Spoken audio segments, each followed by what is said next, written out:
Yeah, you lit the fire. And welcome to another NOVAtazz live stream. All right, so today with me we have Jonathan from JA's channel. We have What's up? Big Oh, E I know like 5 other people. from I don't know what channel. He's just my gaming buddy. Well, not Hi. just my gaming buddy, but yeah. So anyway, another week. Oh! So anyway, another week. Another week of not having a script, not having an itinerary, and not really having any direction we're going to go. So it looks like Jonathan's having a wild ass party. Maybe a little bit. Well, I'm. Say hi, ladies. You're on YouTube. He's having more fun than, well, I shouldn't say he's having more fun than we are, but he's definitely, hey, you're not practicing social distancing, man. Fuck it. If they get close enough to that fire, they won't Nobody need here's you. got corona. We're good. You know what's the fucked part? If Nate gets corona, he already has Lyme, so he'll be corona with Lyme. Oh my god. You put the lime in the That's horribly funny. But yeah, next Sunday when I'll make sure me and Nate are home. If it's good with you, we'll put Nate on too, because he's big into cars and shit, and he's okay. A very funny ass motherfucker. Well, and the thing is all I gotta do is send him the damn link. He can have his own window. Well, yeah. We were gonna do that tonight, but I completely forgot, and we came down to the fire, so. It's okay. Don't mind me. I'm just pouring my beverage of choice. Here, we're good. A little laggy, but we're good. I am way too good at that. Way too what? No head. Oh, drinking. No, pouring a drink.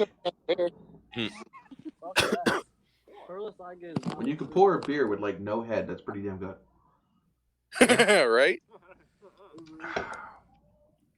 So anyway, what is going on up in YouTube land, and what is going on with you guys?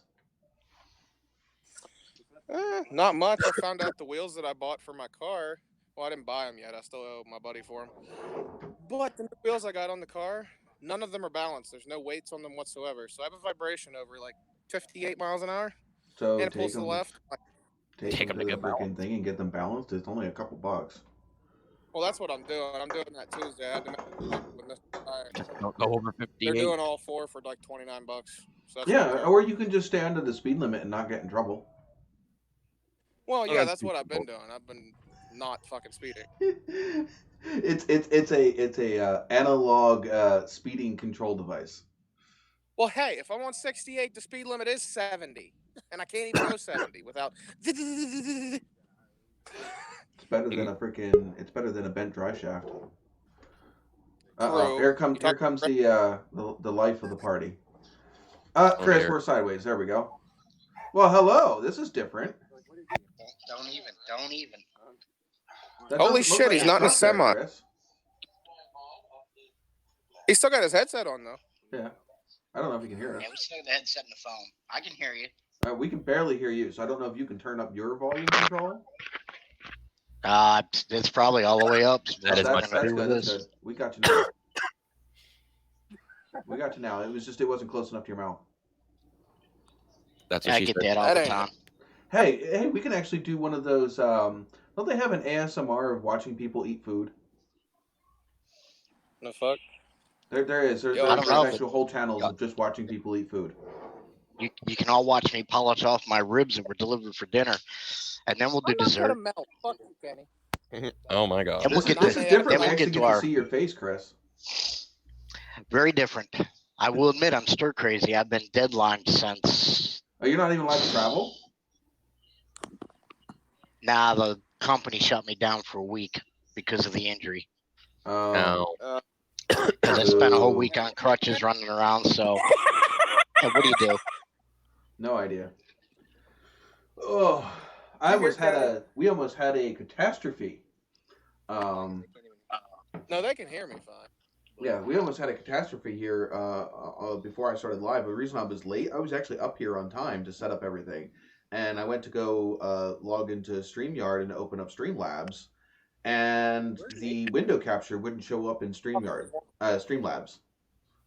So I had to quick emergency diagnose that issue and get it fixed so that way we can actually go live tonight. Yeah. Welcome, Mrs. Formula. Is she sitting there with you? No. No, she's not with you. I tried to talk her into coming up here, but she's too chicken shit. Where's up here? Yeah, where is up here? Here with us on the live. Oh, where are you at? I am in a motel room in Pennsylvania. Well, we're in fucking Pennsylvania, man. Lancaster. Ah, you're not too far. Yeah, I mean, I come down by you guys here the other day when I delivered up in Sacramento. Sacramento. Wait, what? Yeah, it's west, like south of Hazleton, west of 81. South of Hazleton, west of 81. Okay, so on the other side of 81. Yeah, it's west of 81. It's exit. It's like two or three exits south of 61. Oh, you're down below Pottsville then. Are they fat boys just sitting there? Yeah, I mean, where I had to get off either the exit 110 or 112 where we delivered at. Yeah, my exit's like exit 49 or 48 or something like that. You were a good 50 miles south. Yeah, don't fucking squeal your wheels coming out of a turn. But yeah. And you're still on. Woo, hello. Huh? What up? See where you guys are at now. I know you were off 61 at one point. Yeah. Or close to. Well, we're up just south of Hazleton. Literally just south of Hazleton. Yeah, so I came by you then. Because I come down 81 off of 80. Yeah. When I come out here to deliver Sunday. Yeah, we're in local. We're in Coaldale now. Just west of Lehighton. Okay. But anyway, so it'll be a rare night. One, you can see me. Two, I'm not driving. Huh? Sorry, Grim. No Peterbilt sign. I couldn't find one. I looked. I couldn't find it. I'm missing Grim. Where's Grim at? I'm not sure. I'm just putting it out there ahead of time. No, I haven't seen it yet. Okay. I thought you were seeing chats that I wasn't seeing. No. Right now, I got you and Mrs. Formula in the chat right now. That is showing. Oh, by the way, we need to do our loyalty free chips for. So if you're gonna talk now in the chat, so that way you get your loyalty points. Whiff of fire. Good for you. No. Yeah, we're fine. We're good. Let's do 100. And won't be able to partake in the what's in the cup, but we'll darn sure be able to hit the what's in the bottle. What do you mean? Cup of bottle, same thing. I mean, yeah. If we really wanted to get to it, we could do what's in the bottle. Yeah, your bottle's bigger than mine. That's for damn sure. Hey, we ain't measuring sticks here. Well, we got Here's anything about sticks. Let's see. Whoa, wow. Grim's up to 915, so he's got to be here. Yep, there he is. It's not an axe. It's a hatchet. So yeah, Grim's up to 915 points. He's almost at 1,000 points. Jeez. Hey, Kenny, we got Pilot and Elliot at 602 each, even. Look at this shit Kenny found. It's a wooden hatchet. What the fuck? Are you guys playing Minecraft now? Chopping wood, baby. Chopping wood with wood. Yeah. Wooden axe plus 3 attack damage. Yeah. So where's Mrs. Formula at? She's still way down there. Oh look, Chris has actually got points now. Oh my beer. Mrs. Formula is at 125. So yeah. Alrighty. Anyway, so anybody got any? Let's see. What did I want to do this week? We could play What's in the Cup if everybody wants to. We got Mr. Mechanic, and I think he just missed. You know what? I'm gonna give it to him. He's here. He's like, hold my beer. Let's see. Let's put that to 400. There we go. And we'll display that. I'm gonna have to watch the video. There we go. You're like, is it breaking down, or are you just doing that for fun? Yeah, because we saw like 3 straight bikes, a fucking Honda that missed third gear. What else did we see? What are you guys talking about? What? What are you guys talking about? We're talking about how everybody goes up and down the street. We saw 3 street bikes. We saw a Honda that missed third gear. I got nobody. Like, I even have the window open, and I guarantee you probably, other than maybe the truck that's across the street, you won't hear anybody outside my window. Well, I mean, we're in the middle of fucking Crescent Town, so. I'm in the middle of bumfuck nowhere on the edge of the fucking town up against the mountain, so nobody comes up here. Maybe I'll have to come up there and visit one day, Sean. Maybe. Just don't bring the Corona with you. I ain't got the fucking Corona. I'm not talking about that. I'm talking about the damn beer. Nobody wants that shit up here. Mm.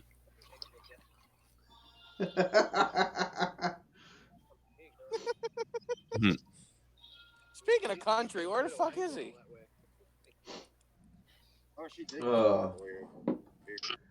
So yeah, we can play What's in the Cup. Let's play What's in the Cup.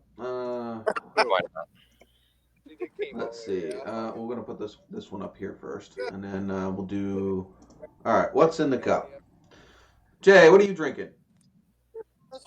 What? What you drinking? What am I drinking? I ain't drinking anything. Nothing. Kenny's Not even drinking. water. Not a water. Not a soda. Nothing. What? Not It's a a water. lightweight. Not a soda. Nothing. What about the Miller? That's a Keystone it's Light. A cheap light. Ooh. About to dump it in the No. bag. Thing about Jack Stone, always talking third person. Always talking third person when you're drinking Keystone, because 3 is a party. All right. What you got? What you got in the old drinking cup there, Elliot? Same as usual. Green tea. Green Citrus tea? green tea. I have green tea downstairs. I have green tea with mango. Oh, It's so good. so fancy. What do we got there? We got Iron City beer, That isn't like the perfect. That camera is in the perfect place for him to be able to do Iron that. City. right? Shit. You just hear like the slap of it on the desk. Can I help you? We are drinking good old He's Yingling. pissing a can. I got Yingling here. I got root beer. I brought up a can of soda. I could have some Captain and Coke. I have various liquids around me that I shouldn't drink. The man speaks truth. What's the truth there, buddy? You're fucking Nate over there laughing. Did he hear what you said, Kenny, or is he laughing about something else? Oh, I don't know even what any of you guys are saying there. All you can say at moments like this is thank God Grubhub. Right? Mm. Yeah. You know what? I have a couple questions for you later because you were out. You've been out in this mess with everything shutting down as a trucker. So I have some questions for you later. I have no idea where Jonathan went. It's been crazy. All right. Well, we'll have questions for you in a little bit. All right. So I want to go back through the chat. We have Mrs. Formula's hanging out with us. We have Grimm's Auto Service. Welcome aboard. Michigan Mechanic. And yeah, I think that's mainly the ones that I see. Besides us up here on co-hosting, we have 6 in the chat. And come on, guys, if you're in the chat, hit that like button for me. Really appreciate it. You probably fit 3 ass or something. Can I hit this cat for you? Maybe 4. You can't hit it, but you can pet it. What if Oh, damn. I use this? I wonder if he can feel the magnetic pole. That is a she. Gee. I do have fireball. I don't know. Yeah, You could be able to tell if it had a magnet, if it swallowed a magnet. She was trying to Nothing else. You gotta stay play with this earlier. I stick it to a little That'd be funny as shit, actually.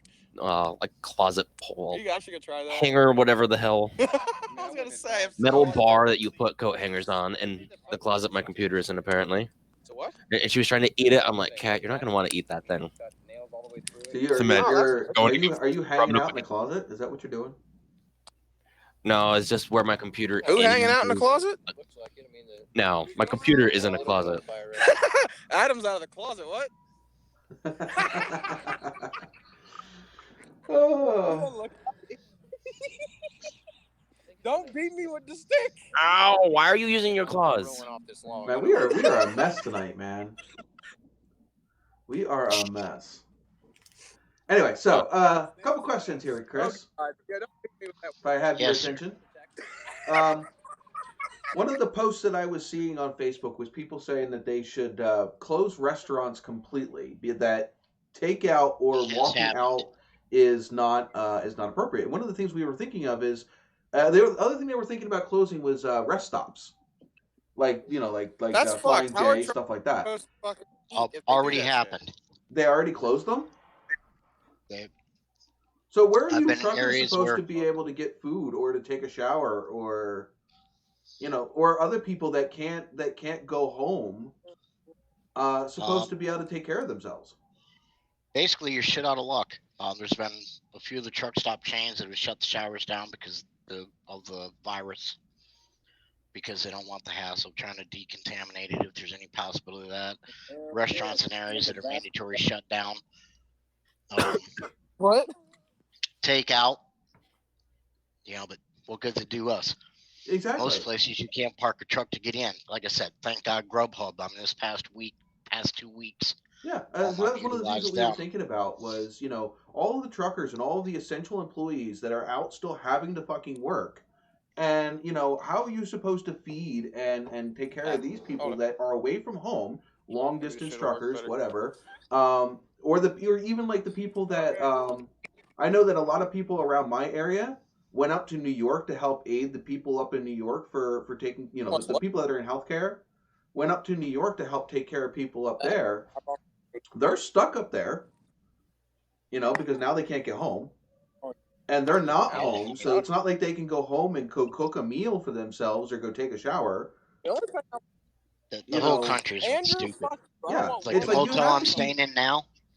Huh? There's... I'm going to guess 200 to 300 rooms. Right. Guessing, because I'm not sure how many rooms they have, but guessing. And they're probably, there's 3 floors, so I'm guessing they're probably in the 200 to 300 room or bed sleeping areas.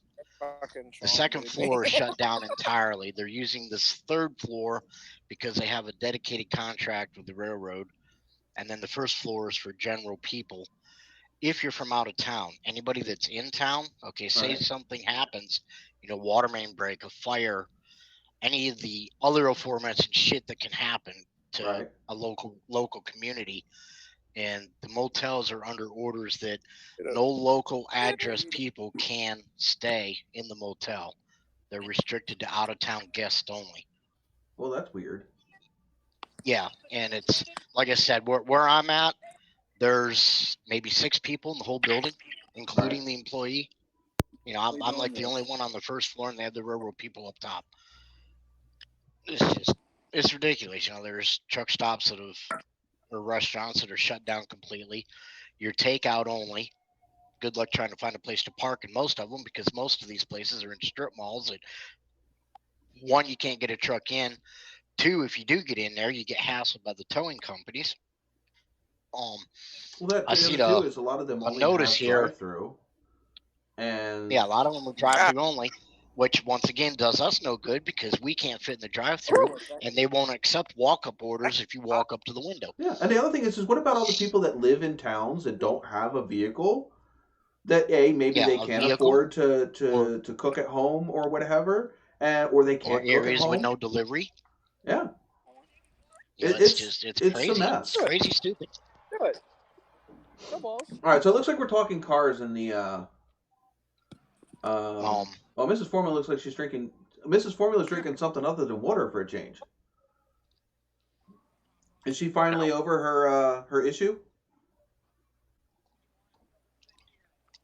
For the most part. Cool. Mine's still muted. She still has a little bit of it. Well, we have Grimm's Auto Service drinking Jeremiah Weed and lemonade. Mrs. Formula Sure Shot Sweet Cinnamon. And then Mr. Mechanic gave us an update on his vehicles. He says the Buick is leaking coolant from behind the timing cover. I'm trying to think of... where it's the Buicks. Do Damn, they have Adam. the same? Depending on what engine's in that, I don't know. I don't know what engine's in the Buick.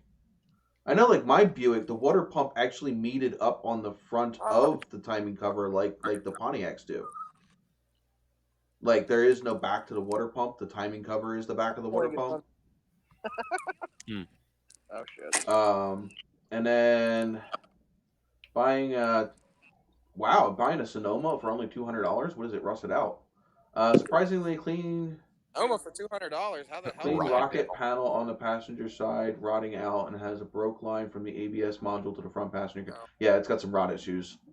So somebody doesn't feel like dealing with it, doesn't think that the thing's worth anything, yet maybe a couple $100 and some body work, and you got yourself a good $2,000-$3,000 truck. Oh shit. Sheet metal and pop rivets fix a lot. Well, I mean, a rocker panel you can't really do sheet metal and pop rivets because you're just going to end up with a bigger problem in a year from now. It'll hide the problem for a little bit, but you're going to end up with a bigger problem within a year because it'll just rot out behind it, and then you'll have structural damage. Oh, he's got the little 3.1 liter. So it's a standard GM engine. V6. Yeah, I don't know much about them. Never really messed with the 3.6s, the V6s. I don't know why this is such a good. Well, I guess I do know that. This is like, Sean, are you talking about the one in the Sonomas? No, his Buick. Oh, okay. He's got a little Buick with a 3.1 liter, but it's the same engine that they throw into Sonomas. 3.1? He says it's leaking coolant from behind the timing cover. Oh, fuck. Well, that means that coolant's leaking down into the oil then. What the fuck? That's not good. No, because you're just gonna get mud. I've seen what oil and coolant looks like. Yeah, it's not gross. It's gross. It is the nastiest mud you've ever seen. That is the sign of death whenever you're talking about an engine, is when you see freaking oil, water in the oil. yo, Corona, because it just fucking pumps that crap in everywhere. Mm-hmm. Oh, what was the thing my friend sent me? It says something like, scientist says, water and oil don't mix. Me pulls drain plug. Sure looks fucking mixed to me. So what we talk about Right. now? Your mom? No, not really. Well, if you'd pay attention there, Jonathan. I know, right? Well, sorry, I had a fire blasting in my face. Fireball? That's a fireball. Fuck you, Adam. Oh, but yeah. So yeah. Hopefully. I don't know enough about those 3.1 liters to know exactly where that would be leaking from. But hopefully it's not leaking down into the oil, because that's going to be just a crappy mess to clean up. What is it, like the ones in the Centuries or whatever? Yeah, like I guess. I forget exactly what Buick he has. Because my mom used to have one of those with the 3.1 V6 in it. Did you ever take it apart? No, I kind of wish I would have when the fucking head gasket went to shit.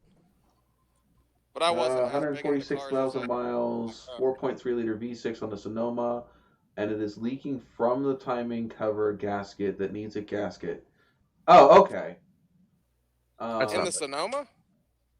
I know. No, he's saying he has a 4.3 V6 in the Sonoma, but the Buick is leaking from the timing cover gasket. Just needs a gasket. I know the chain was done. And yeah, he's saying it's a Buick Century. Front wheel drive jam. Mm-hmm. Cookie cutter freaking GM car from the freaking 90s. Mm-hmm. Pretty much how it goes with those. Yeah. Throwaway, same as a Ford Escort. Yep. Yeah. Hey, I like my Ford Escort, thank you. There's a lot of fucking... All the way up until I stuffed it in the back of an SUV. Oh. Did you have the engine with the HO head with the dual plugs? What, the Ford Escort? I had the 1.9 liter. It was a 95 Ford Escort.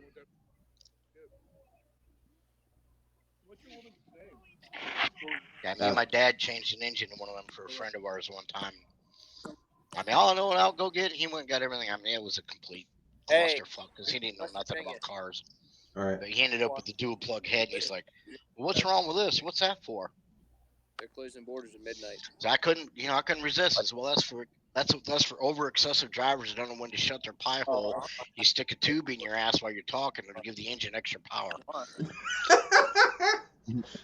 You hear that shit, Sean? What?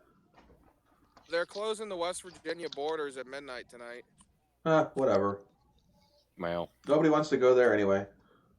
Fuck you, man. I like it in West Virginia. I'd rather go to Tennessee. Yeah, Y'all got a lot better. Y'all got them alligator guard down there? I would rather not want anything to do with Virginia or West Virginia. Just go straight down to Tennessee or North Carolina, even South Carolina. Just skip right over that. Your laws in freaking Virginia and West Virginia suck. Well, they don't suck that bad. West Virginia's all right, but I'm gonna stay in Allegheny County because we ain't got no corona up in here. Yeah, it'll be everywhere. Yeah, it will be, but we'll just be having fires here, talking to 4 people and not caring. So Cool. As long as none of us get it, we're good. We'll burn the one that gets it. We're good. Oh, where are we at? 9:30. So is there? You're still in the same situation with. You know what? Well, we're gonna play a real quick game of what's in the truck, Chris. Which one do you want to talk about? Because there ain't nothing in the truck. I've got it's fully loaded. It's fully loaded. You're just stuck, huh? It's fully loaded, but it's parked in the lot.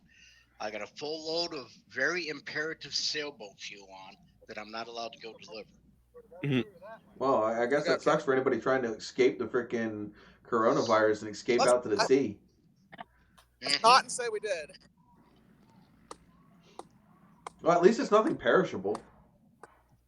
Yeah, as far as I know, it's parked, but the boss may have put somebody else in it to run for a couple days. Doing that too. Yeah, they are, but this is much more fun. I got to make one trip in You hear with a that? new engine because we got our truck back. That's a nice goddamn cup. It leaks.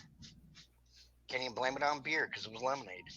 Ain't that a bitch? Can't take you anywhere, can we, Chris? No, not at all. Socially unacceptable and politically incorrect. You're not being. Well, at least you are being. You're keeping social distancing going. Yeah, what I can. Even from your poor wife. Yeah, what do you do? I tried to convince her to take a vacation and come with me since she's been stuck at home for 3 weeks now on mandatory. Their company shut down for the most part, other than very essential people in the office, and made everybody work at home. All right. I think. So she's going. I think he was just magnet fishing. Yeah. You got Batfink back there on the bed. The pussy's looking at you. It's Hilda. Don't try to eat that, please. Next thing you know, you'll be giving the cat Heimlich. Wait, I don't even have to get up to take it away from her. Pussy on the bed. Man, you got pussy everywhere. SWAT watches. His claw's gonna get clawed. Look out, Biggie. That Got a bunch of grown men watching you play with your cat. The kitty claw's gonna get him. We're live streaming tonight just to watch Big E play with his cat. I guess so. He's playing with his pussy. My God, man, Jonathan, the fact that you're lagging so bad that you can't even watch you talk. You're sitting there talking without your mouth moving. Like, can you hear me fine though? Yeah, we can hear you just fine, including everybody in the background. It's like watching an old Bruce Lee movie. You know, he does all these actions and then the sound comes. Like, yeah, that sounded like a good bloody nose, but I think he really farted and they're just trying to hide it.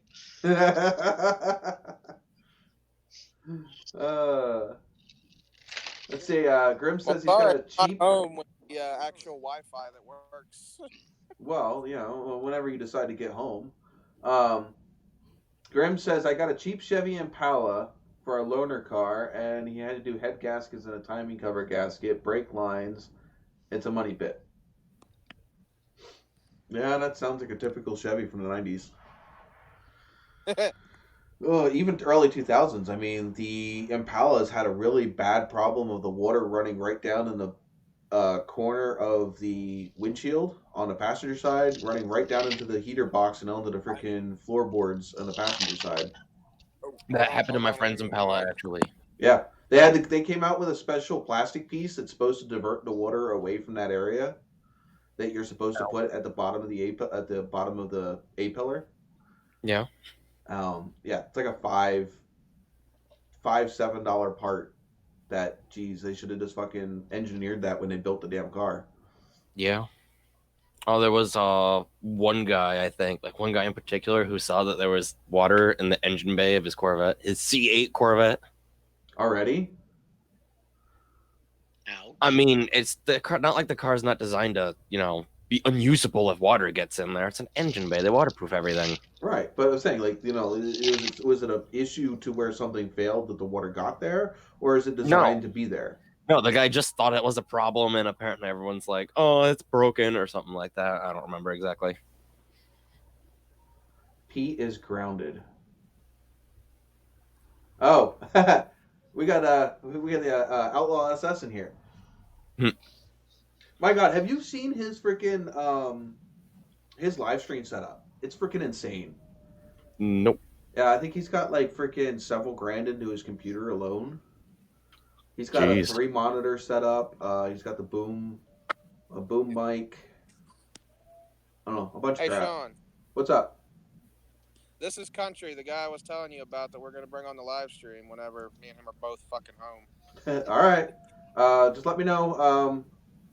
Contact me in Facebook or Instagram or something, and we'll get you into the live stream chat so that way when I send out the invitations, you'll get one.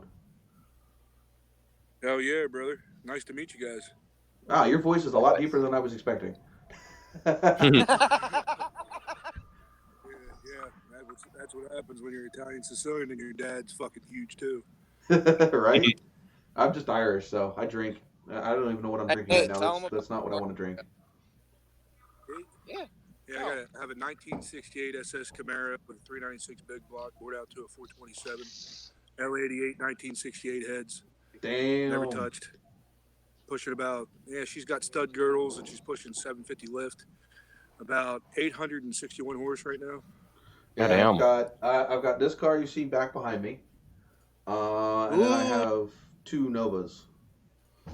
Oh, which will eventually become one Nova. Yeah, which will eventually become one Nova.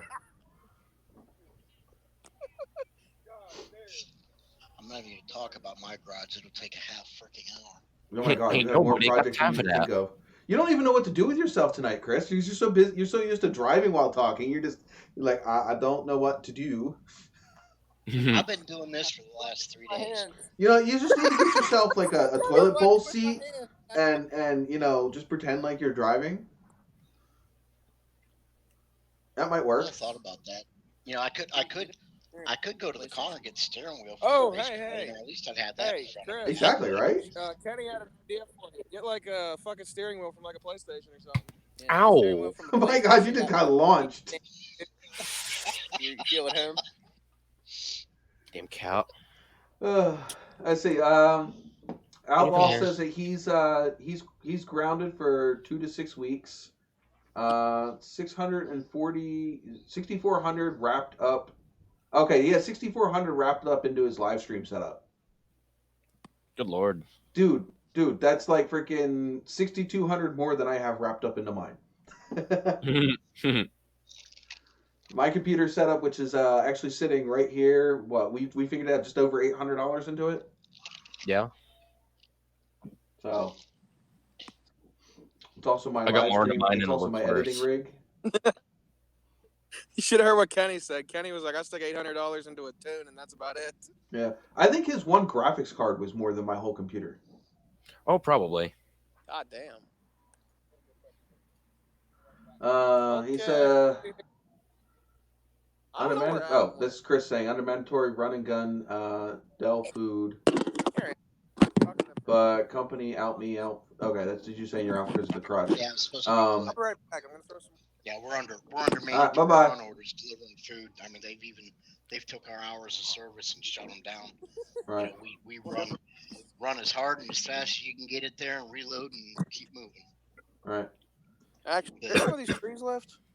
The company parked me for a week due to the crutch only walking, saying, we don't need you out there under a load. Hey, here's one. Keep moving on. We got to figure out Where's the one, how to deliver your load, and two, recover your truck.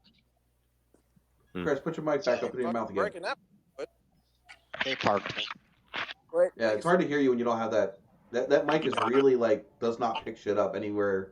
Like you move that freaking like an inch away from your mouth and we can't hear you. Hey, that's catching fire. Hey, now I can see. So stir crazy, and then the worst part, they got the pool and the hot tub area shut down and the exercise room shut down here at the motel, so you can't even go utilize any of that. No, you're just stuck in a freaking box. Yeah, you're in a room. That's it. I think it's worst cabin fever. Like, at least here I can do whatever I want, but you're stuck in a fucking little tiny room. It's like being stuck. Your room is probably smaller than the room that I'm sitting in right now. Yeah. I don't know. I got the suite. I mean, I guess that works. There's a king size bed in front of me, and then it goes around to where the restroom is. Oh, that was thicker than the whole little kitchenette area on the side. With the you got a woman in a kitchenette at least. So if you could actually get to a grocery store, you could actually make your own food. Yeah, microwavable, but yeah. Andrew, that's falling. That's the only drawback. It's microwave only. Refrigerator with no freezer. There we go. I was really energetic. I could go to the truck and get the barbecue grill out, but I ain't that energetic. All right, later, bro. Outlaw says that he last night's stream he finally got everything to work. So I don't know. We had what? I had like one or two streams to get me to the point to where the live stream was working the way it was supposed to. Something like that. I'm kind of curious, Outlaw. Where did you get all of your backdrops and stuff from? Because I'm not sure if you've seen his live stream at all. It's freaking trippy. He's got that whole like 70s or 80s like disco freaking strobe light shit going on. I think it would give half my viewers a headache though. I like my I like my little garage setup I got over here. But yeah, this is just a stock image off of Google. And then I just I have a couple things that I've put on top of it. I was thinking about going back to the moving background now that I have a computer that can handle it, but I didn't know what I wanted to go with. I have a cool fire one. I don't think I have it. Doesn't sound good. No, I don't have it on here right now. I used to have it so that way I could switch back and forth to it, but I ended up taking it off, I think. But I had a background that moved, and the computer just couldn't handle it. It was crappy. Sounds like my computer for editing. So he was agreeing with me. He says that he wants to change it because the animation drives him nuts. Yeah, it's I don't really see like when I'm recording for my live stream. The only thing I really see, I have like on the left hand side of the monitor, because I have one of the real wide ones. On the left hand side of the monitor is all my StreamYard. So it has all of my StreamYard stuff, so I can see who pops in, who pops out, stuff like that. And then on my right hand side of the monitor, I have Streamlabs small up in the corner. I have my chat, so I can read and type into the chat. And then the whole bottom half is just the analytics for the live stream itself. So I can watch when people come and go. Here, let's see. I think it's might get dizzy here for half a second. Come on. There we go. So yeah, as you can see, it's like, so I have my, this is what I see. So you got like my chats here, Streamlabs stuff is over here. The YouTube analytics is down here, and then you guys are all over here. Oh. Get your ass here, you big bitch. There you go. I use StreamYard, and then I kind of do some. I have StreamYard. I don't broadcast from StreamYard. I just use StreamYard as my video chat service, and then I window capture that and put it into Streamlabs OBS. Because like if I were to let's see, where is it? There we go. If I were to make that disappear and to make this disappear, you'll see the StreamYard logo up in the top corner up there. I just hide it because fuck it. I'm only using them. Let me lock all that stuff down again. That needs to lock down. Okay. So anyway, yeah. So I use Streamlabs to broadcast, and that's where I can put all the nifty things like the chat up on the screen and the different things.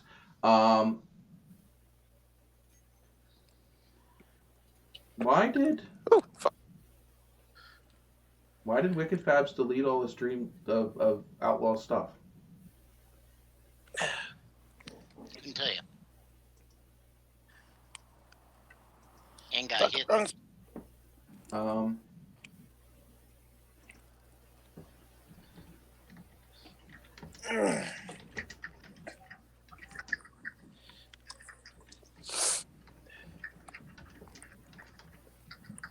Fuck, I missed. Fuck, I missed the hole. Well, that was an oops. Yeah. I don't know if I can unoops that.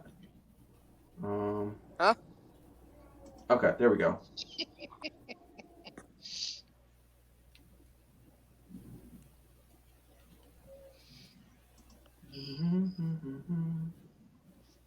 Okay.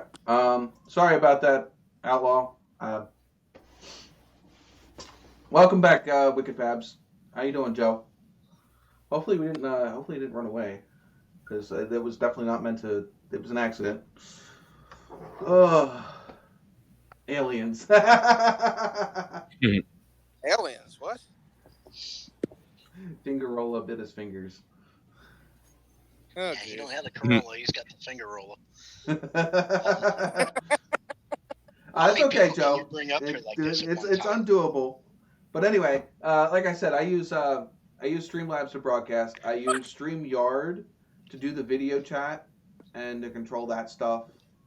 And then yeah, and then I add my stuff on top of that. So it's hello. No, get your fucking there. I didn't like the way that StreamYard looks when you just use StreamYard. I know a lot of YouTubers are using it right now.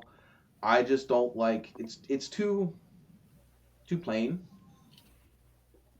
I just don't like the way it looks, especially excuse me. When you see some of the bigger channels using it, like I said, it is great, but the fact that you can't have any overlays, there's nothing to make your StreamYard broadcast stand out from somebody else's. So it's really hard to channel brand your StreamYard, and I didn't like it. So Streamlabs was easy. I needed something to be able to do the video chat, and StreamYard was the only thing that was easily available. Otherwise, I tried using Skype, but the problem with Skype was it didn't have that thing where either it does the thing where it would focus on one single person, but it would take so long to switch over to that person that the person would be done chatting by the time it switched over to them. Yeah, I remember when you did that. Didn't we have to do it like manually or something? Oh, it was so annoying. No, it wouldn't do it manually. I couldn't do it manually. I couldn't have all of us up here at once, and I couldn't have it switch back and forth to the person talking quick enough. That way it looked like it was fluid. I hate the fact that Google got rid of Hangouts because Hangouts did it so well. Yeah, it was instantaneous. It was quick. Because I hate it. I love using it for mine. Yeah. Well, they got rid of it, so I had to. That was the beginning of my whole issues with having to build this. Part of the reason why I had to build this computer was because I couldn't run the new hardware. Because at least when I did it through Google Hangouts, it did everything contained into one software, which means it didn't use up too much of my computer resources. But when I started having to find different programs, my computer couldn't keep up, so I had to find something new. And yeah, that's why I quit. Because once they were getting rid of that, I don't have a good enough computer to fuck with all that right now. Well, Jonathan, you can run just straight. Yours anyway, so. Right, but you can run just straight StreamYard. It doesn't use up too much resources. It's just very generic. Hold on. But yeah, so I don't know. It works for me for what I have right now. By the way, again, if you have not hit the like button yet, please do. It really does help me out. And like I said, I want to welcome Joe onto the live stream. Wicked Fabs, he has a 2nd gen RAM, kind of like mine, and he's in the middle of, I guess, building a. I don't know if he's actually taking it to SEMA, but he's building basically a show rig out of it. Mm-hmm. So if you follow his channel, you can follow that progress.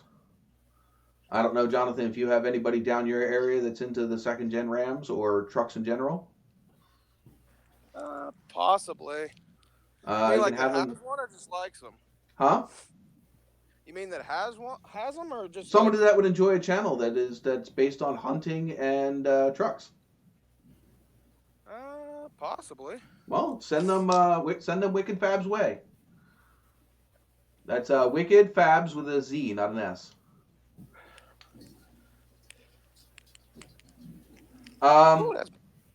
Outlaw, you can't add guests in straight OBS Studio. OBS Studio is literally just a broadcasting software. Like I said, I'll have to. I could probably show you how I do mine. Fuck. In fact, if you're not doing anything, I can send you a link to join this one. Woo! It's funny, they all took off and I'm the one keeping the fire. It's funny. How many people can you bring up here at one time? I think it's either 6 or 8. Well, we're well short of that already. Yeah, exactly. I'm all for having more co-hosts. The more co-hosts up here chit-chatting, the more interesting the live stream gets. Hey, is that set by the parameters of the software or something that you can select? Well, I can stop them from coming into up onto the actual live just by not bringing them into the thing. So, let's see. There you go. Anybody in chat that wants to join? Yeah. I've just been trying to pick shit out of the tree to fucking throw in there because I don't have the hatchet or anything. Mrs. Formula keeps asking me if Jonathan needs the mute. When you start chit-chatting behind you, it makes the rest of the live stream distracting. Oh, sorry. So if you're going to chit-chat behind you, just mute yourself. Tiny. But yeah, that link that's in the chat, if you click on that, that will actually bring you into the loading hopper for the live stream co-hosts. No. Okay, I'm gonna hop off here. They're playing music and shit. I don't want you getting fucking, demonetized. Yeah, I'll see you later. All right, see you later. Oh. Phew, and with the brain fart, he was gone. Don't judge him too hardly, man. Nah, he's a good cat. Hey, I got to give him credit for one thing. We didn't have no holes in the ceiling for a change. That was, right? That was a twist. We had a nice firelit background. Yeah, I mean, it was a nice change of pace. All right, we're gonna play this game, but I'm pretty sure I know I know there's no change, so because we all kind of been stuck. Is there anything wrong with the truck this week? Anything nothing additional. Instead, we're still stuck at the same progress. What progress? Yeah, lack You of might want to progress. amend that. What's amended to what's wrong with the truck this week if anything's been fixed? Right. Yeah. All right. Somebody's got to remind me when it turns 10 o'clock. Actually, I won't need a reminder. I forgot. Alexa will remind me. Alexa will remind me when it's 10 o'clock. She's evil. Shut up! Nobody was talking to you. See what I mean? Mm-hmm. Oh my god! It's like having your own personal, 1960s sitcom. You got Jeannie in the background. Just go back to your lamp and be quiet. Yeah, exactly. Mm. And Miss Formy bought one of those damn ungrateful, unforgiving, mouthy ass things for the truck. What? Here, you can put one in the car.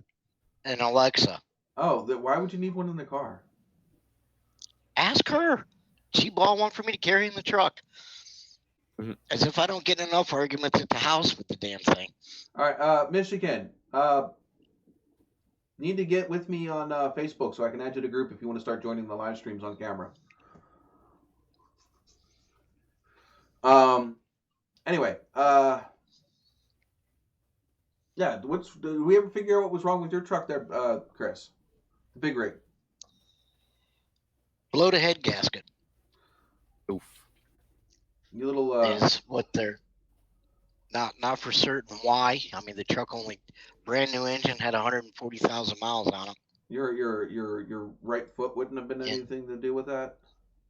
Nope. It's shut down at 69 mile an hour. It won't go no faster than that. On cruise or the foot. Well, it doesn't mean you can't accelerate fast. Not fast enough for that thing. It's a dog. You miss your old truck, huh? Much. Mm-hmm. But kind of hard when you're pushing a 700 horse Cummins with an 18 speed to a damn Detroit with a 10 speed. It sucks. Yeah. But hey, no one will listen to me. But guess what? The boss drove it for 2 days when he got it out of the shop after it was rebuilt. Called me up and said, "Okay, we think we'll get you in. We got your truck done. We'll do this. We'll do that." He's okay.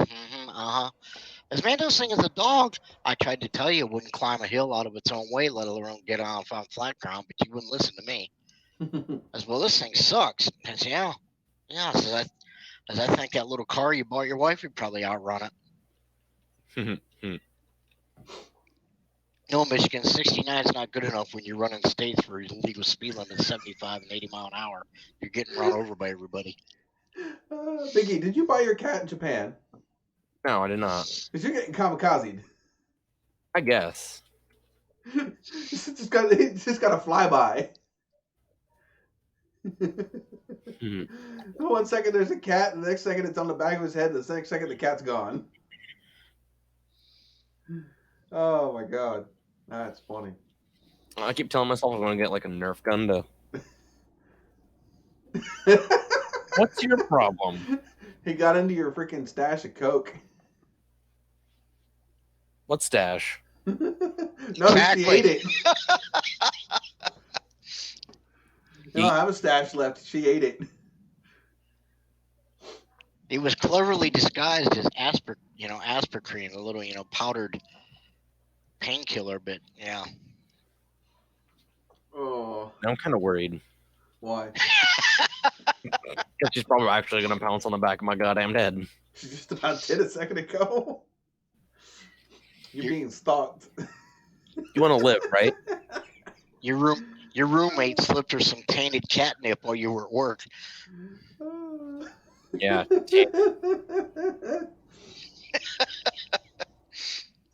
You always know it's bad when you see the tail starts twitching when they're in a crouch. Oh yeah. You hear that? You hear that? Do do do do do do. Wiggle wiggle wiggle. Next thing, then you hear that. Then you hear that one that goes, what is it? Dun dun dun dun dun. Run. Right, it's the other way around. It's run. Dun dun dun dun dun dun dun dun. She starts slinging her tail around back here and starts playing themes from the Twilight Zone. Ellie will have a reason to get very alarmed. We have a spot on 81 we call the Twilight Zone because every time that Jess is coming home from work, so we Like from the time she leaves her work till she gets home, she's on the phone with me. There's a lot of times she comes home like after midnight and stuff. And she has this one spot on 81 where she always loses service. So it's like you get like a 2-minute dead zone, and then she'll pop back in, and it's like, well, you just went through the dead zone, didn't you? In the Twilight Zone. Yeah, and that's the first thing I start singing when she comes back online is to do the Twilight Zone theme song. I don't know. Do you know what? We need. You should have brought your flag out of your truck and hung it up behind you. It's just really weird. I would have, but it's packed, and all the shit that I took out of the truck whenever it went to the shop, I haven't unpacked it yet.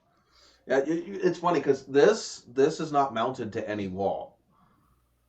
Literally, there's a corner behind this picture. It's just literally sitting on top of my computer over here, and then it's just kind of like pinned because the wall slants down. So the one corner's pinned on the slant, and the other one's pinned over here on this wall. It's just floating there. I give any of this stuff a good wrap, and that whole thing's coming down. Echo, dismiss. Keep telling Stormy to come join us because she can hang up the banner for the car club, but Alexa, shut the fuck up. Right? She's too scaredy cat, I guess. I don't know. She won't come up.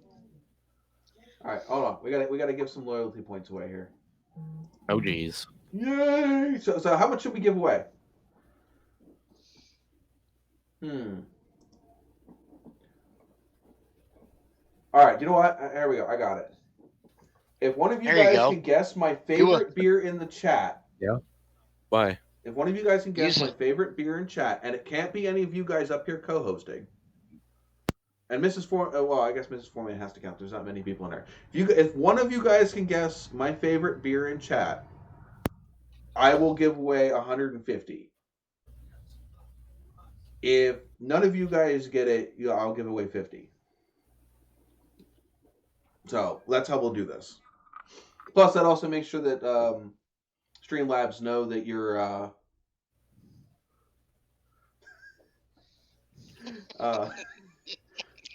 words. That's hilarious. All right, Mission Mechanics already got it, man. That's 150 to everybody. That was an easy one. Let's come up with something. I would say one of these times you could take a dice and roll a dice and then multiply by 100. No, you can't guess two, Mrs. Formula. I only have one actual favorite. But yes, my actual favorite is Guinness. It's just too damn expensive to drink like a fucking casual beer. At least not at my budget. $20 case of Yingling versus a freaking $50 case of freaking Guinness. Yeah, that'll do it. At least some of these restaurants are doing 6-packs to go. Right. I have my local beer distributor said he's staying open until they force him to close. So that's good then. I might be making a stop this week to go get a case just in case. Pun intended. Beer don't go bad. Yes, it does. I have had a skunked case of freaking Yingling before. Oof. Actually, no, it wasn't Yingling. It was Boston Lager. It had floaties. Gross. Ooh. The whole case had floaties. The whole case. Sound like a poor bottling process. Something. I don't know. I took it back. I got a whole new freaking case for free, so I don't really give a shit. Damn Nothing straight. wrong with there then. No, it's not a backup. It's the poor man's alternate choice. Actually, I have a lot of other beers that I like. I like Heineken. I like Yingling. I like Boston Lager.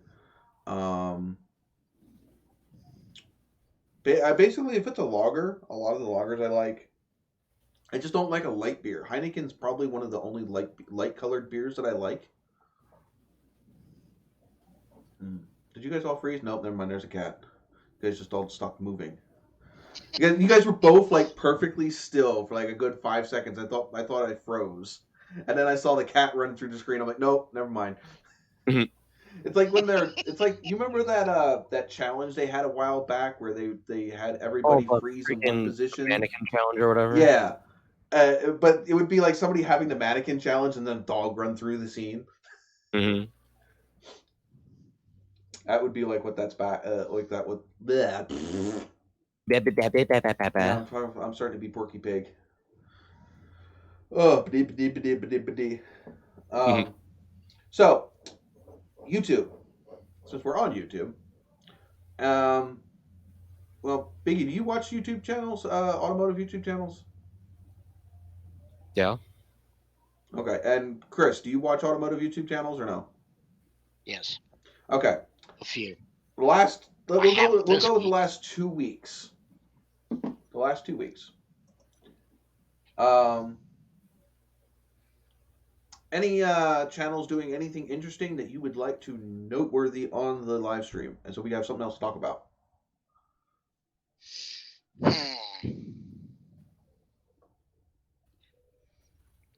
We'll start with automotive. If we have to go further than that, we will.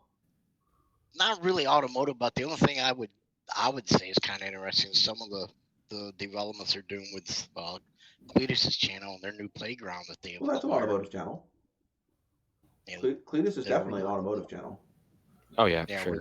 Where they're doing all the Freedom Factory. Oh my god, yeah, that's freaking, and that freaking GPS freaking dozer and shit, man.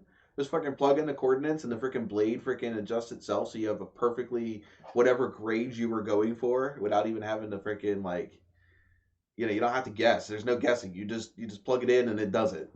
Just do. I like the fact. Did you see how they had the Wi-Fi hooked up for the track for that freaking dozer to work? Yeah.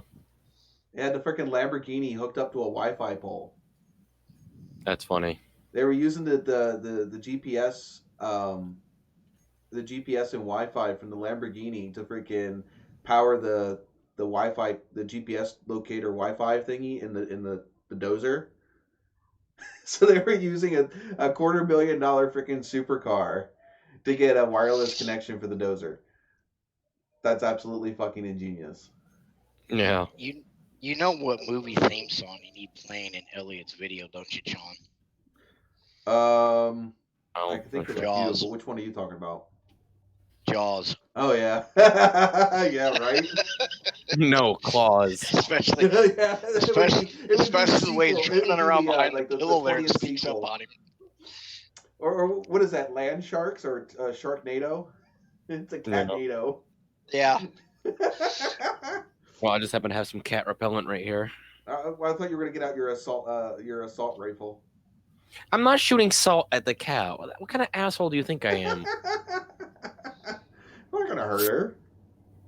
Hey, well, if I get it in her eye, douchebag. Well, yeah, that would sting a little bit. Just don't aim for her eye. It's a fucking shotgun. It's an assault rifle. Shotguns work. It's an assault rifle. It is not. It is a assault shotgun. It's not like this where it's one little pew pew. It's a lot of little pew pews, and they go fucking everywhere. It'd be a good video challenge, you know, for little hornets nest outside sometimes. See him out there. Point. He needs some 12 gauge assault shells for that. Yeah, see how many he can get before they figure out who's shooting at him and gets him.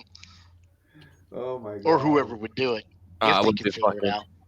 So Mission Mechanic had a good one that's in the live stream, which I thought was going to be. Has anybody seen Goon Squad's Apocalypse vehicle? Negative. If you're not familiar with Goon Squad's channel, they picked up an old military. That's not even that old. I think it's only from 2013, but it's a military truck with a solid metal freaking like. It's almost like radio shelters. Yeah, it's like a mobile shelter. Radio shelters. But yeah, it's just a big box on the back end of it. It's really, really heavily armored. I've hauled those.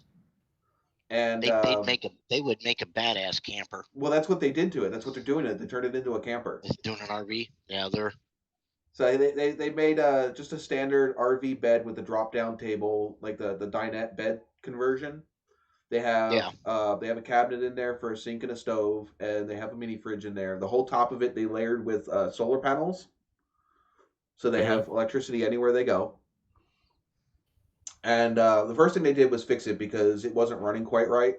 So they fixed it, got it running good. Like that's their normal thing. First they fix it and then they mod it, whatever they're building. And so yeah, they're turning it into basically a go anywhere camper. Oh, that's cool. Yeah, so fully off grid dependent, that they don't Built need on a Hummer anything. chassis, Huh? Humvee chassis, No, it's a full size truck. actual truck. Yeah, it's it's an actual. I don't think it's a 6x6. I think it's only a 4x4. I'm not sure if it's a dual axle in the back. I forget. I don't have it directly in front of me. But Yep. yeah, it's all army camouflage from the army. It's only got, geez, I don't even think it's got 500 miles on it. Wow. It's freaking it's clean. Caterpillar engine in it. Caterpillar diesel engine in it. Yeah. So yeah, big truck. Oh yeah, it's a big truck. Troop carrier truck. But yeah, I mean, I think the bed is, well, the back cabin area is 100 square feet. I think 150 square feet. It's pretty decent size.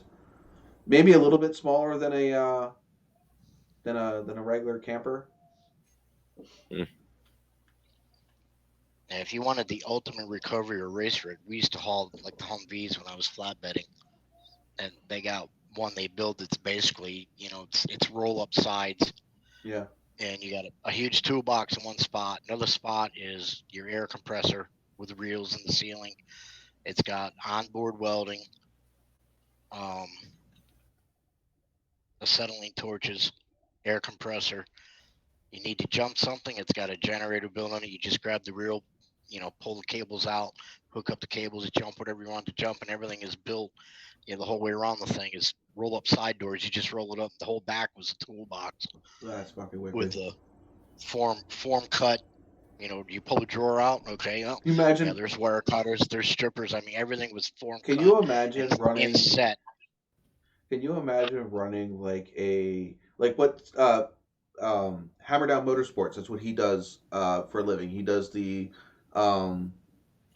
roadside repair stuff. Like his one truck is ready to go with just about anything in it to fix something on the side of the road. So he does like the roadside. Yeah. So like if your diesel truck broke down on the side of the road, he'd come out and come fix it for you. Or at least get it repaired enough to limp it to a garage. But yeah, that's what he does. That's what he does for his daytime job, other than the YouTube channel. But can you imagine using the Humvee to do that, man? All these things, I kept talking to the base commander. How the hell can we slip one of these out the back gate? Because I thought, man, what the ultimate vehicle to tow the race car to the track with? Not just that. I mean, think about it. Let's just say that you were, say you were into four-wheeling and mud crawling and shit like that, rock crawling. Imagine taking that out on the trail. My God, one of the freaking other vehicles broke down. You'd be right there to freaking, everything you freaking need. Yeah, pretty much. Beats the hell out of trying to weld with a battery and a set of jumper cables. Right? It can be done. But oh yeah, I've seen it. Two batteries work better than one, though. Oh yeah, more voltage. Most definitely. But yeah, I've seen it had everything. Carry a battery, jumper cable, and some freaking some of the freaking arc welding sticks. These things are set up. I mean, they could actually rig up a crane thing out the back over the toolbox where they could actually pull an engine out of the car and change the engine. Well, yeah, I mean, you got to think about it though. They don't. If the people that need that shit, they're not going to be somewhere where they can pull it into a freaking shop. They're going to be stuck in the battlefield somewhere, needing the freaking thing fixed. Your tank goes down. You're not going to be able to haul it to the local garage.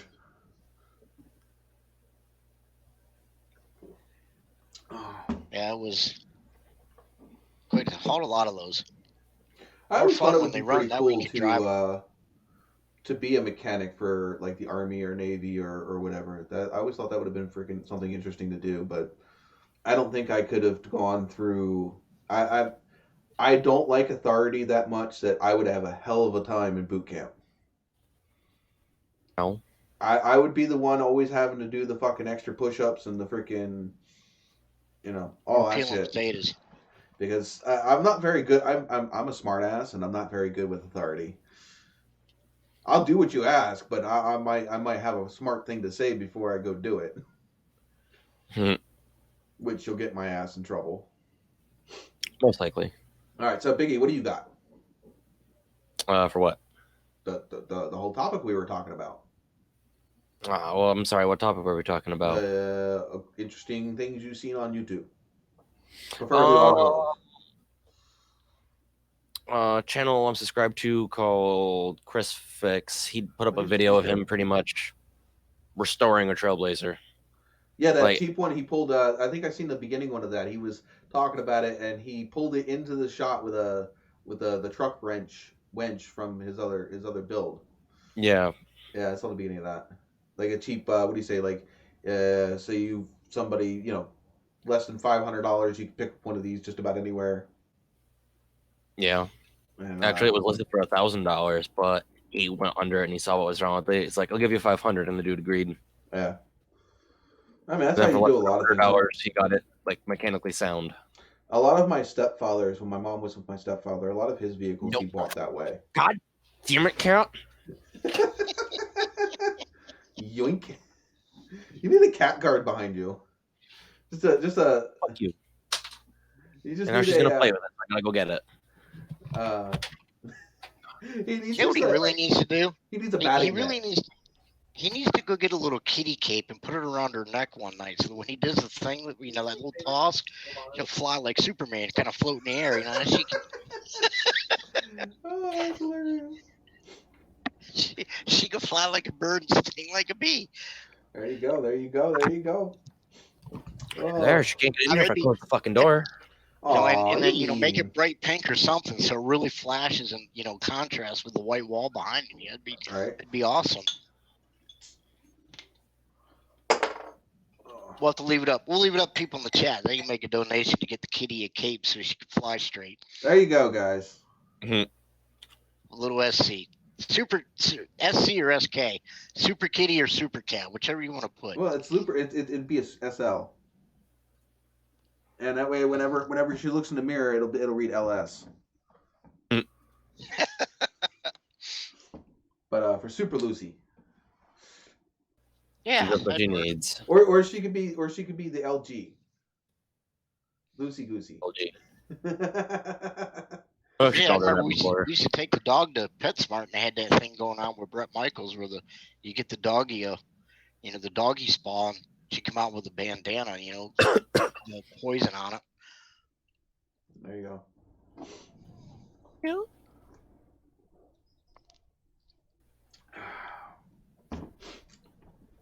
Well, we had it going for a little. We had 10 viewers at one point.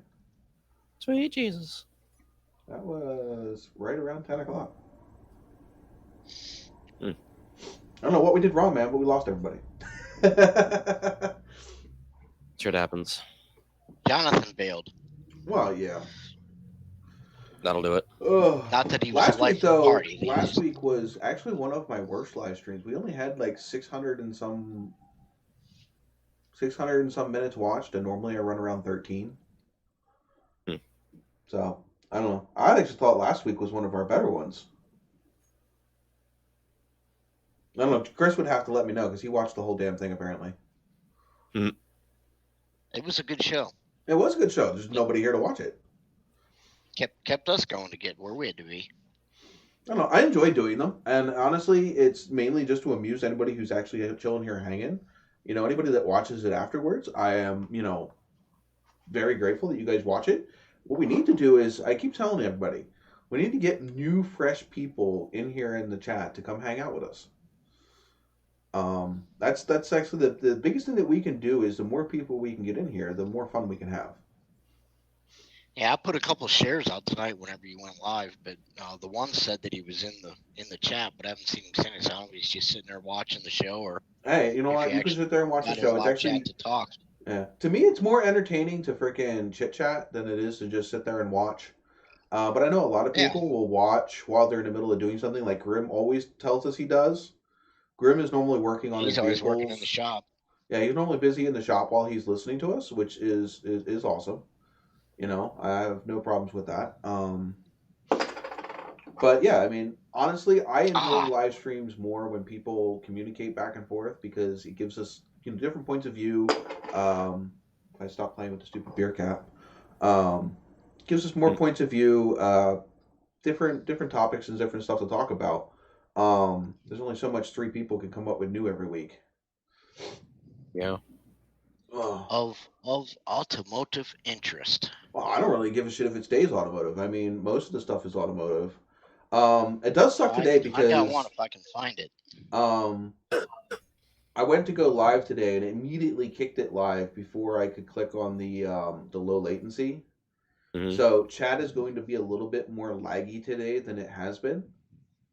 Because Ow. normally I use a low latency setting, which means the chat's closer to real time. Mm-hmm. Um,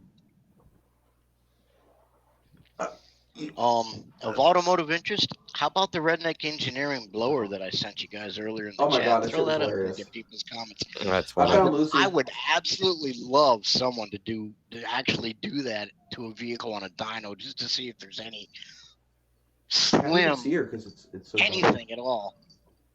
Well, I mean, Cletus did test that. What was it? Chinese electric turbo. Yeah, electric turbo, but that was a turbo. Or this is just a And blower, on a lot of a vehicles, heater blower. it At Didn't make he any also difference. do the Actually, same it made thing it worse. Mighty Mods did with all the leaf blowers? Didn't he try the leaf blower at one point? Yeah, Mighty Karma's tried a leaf blower, but it was on, what was it? Some crappy old thing. Who did the one with like freaking 7 leaf blowers? 7 leaf blowers, I don't know. Somebody did one with like 7 leaf blowers. But yeah, I found Lucy. You locked her out of her room, so she came over here. Oh, totally. I think mine's Right, here's one for you. I sent it to your messenger, Sean. Oh, I don't. My phone's dead, so sending it to my messenger is not going to help much. Right. Not gonna work. Okay, I'll send it to the live stream then. The live streams. Oh well, then Not yeah, the but live you can stream, look but at it. because I don't have any way to bring it from out of Messenger over here to. I'll just send it over into our chats thing that you have the live stream chat, and Elliot can bring it up if he wants. But I had a buddy that did something at his house that is actually pretty sweet that nobody ever thinks about. For those that have a garage and you have that space in the wall above the garage door, Yeah, where your garage door opens, what do you do with it? My one buddy, well, not my one buddy, the one YouTube channel that I watch, Tom Noble, he uses it for storage. He has a storage area above that area. Okay. He uses it to store car parts. I shared it with Miss Formula today, but I got a buddy with the time off that has a street legal race car. He actually took a NASCAR chassis like we just got and dropped I believe it's a 69 Chevelle body over the top of it. Oh, that's cool. With a 700 plus horse pusher under the hood. So he's got a 69 Chevelle body street legal NASCAR, old former NASCAR race car. That's nice. Cool. But he built a tire rack above with the time off. You're not working with all the shit that's going on. It does depend on how much space you have up there, though. Yeah. Now I'm lucky. The place enough that room for cabinets, but we ain't got room for crap in our garage because of the attic space in the roof. Now, the shop that I work out of, if you haven't seen that one, I don't have to worry about that garage door opening up into that space. Because the garage door that they have folds up into a roll above the door. Okay. So there's nothing above me when it rolls up. Yeah, you don't have no track system to worry about. No. Everything's contained in the door. So it makes it that's one thing I hate about the garage doors where it has a track system above it, lighting. Because if you have the doors open, your lighting sucks. Because half the time there's normally a light there that you would have when the door's down, but when the door is up, you don't have it there, and that's normally most people back the cars in when they go to work on them, which leaves the nose out towards the front, which I do for other reasons in case the battery dies or whatever you need to get it out. Yeah. That way you can pull another car up to it to jump it or whatever. But normally that's right where you want the light, is right where that door is sitting. So I think Tom installed because he has that issue with that door that rolls up there. He installed light panels on the inside of his door, so when it rolls up, he still has lighting. Oh, that's cool. So is it But like an actual light, yeah, or yeah, a like an clear actual like panel strip let the light. light shine through? No, it's an actual strip All light. right. Battery operated. No, it's corded. Hardwired. It's hardwired. It just goes with the door. Coil cord. I think so. Yeah. Cool. That'd be sweet. So, but he Yeah. also uses them when they're down for painting. So when they're Okay. down, they're at level that you would want for spray painting, Mm-hmm. like a spray, Right. because he uses his garage as a Paint booth. yeah, as a paint booth. He had a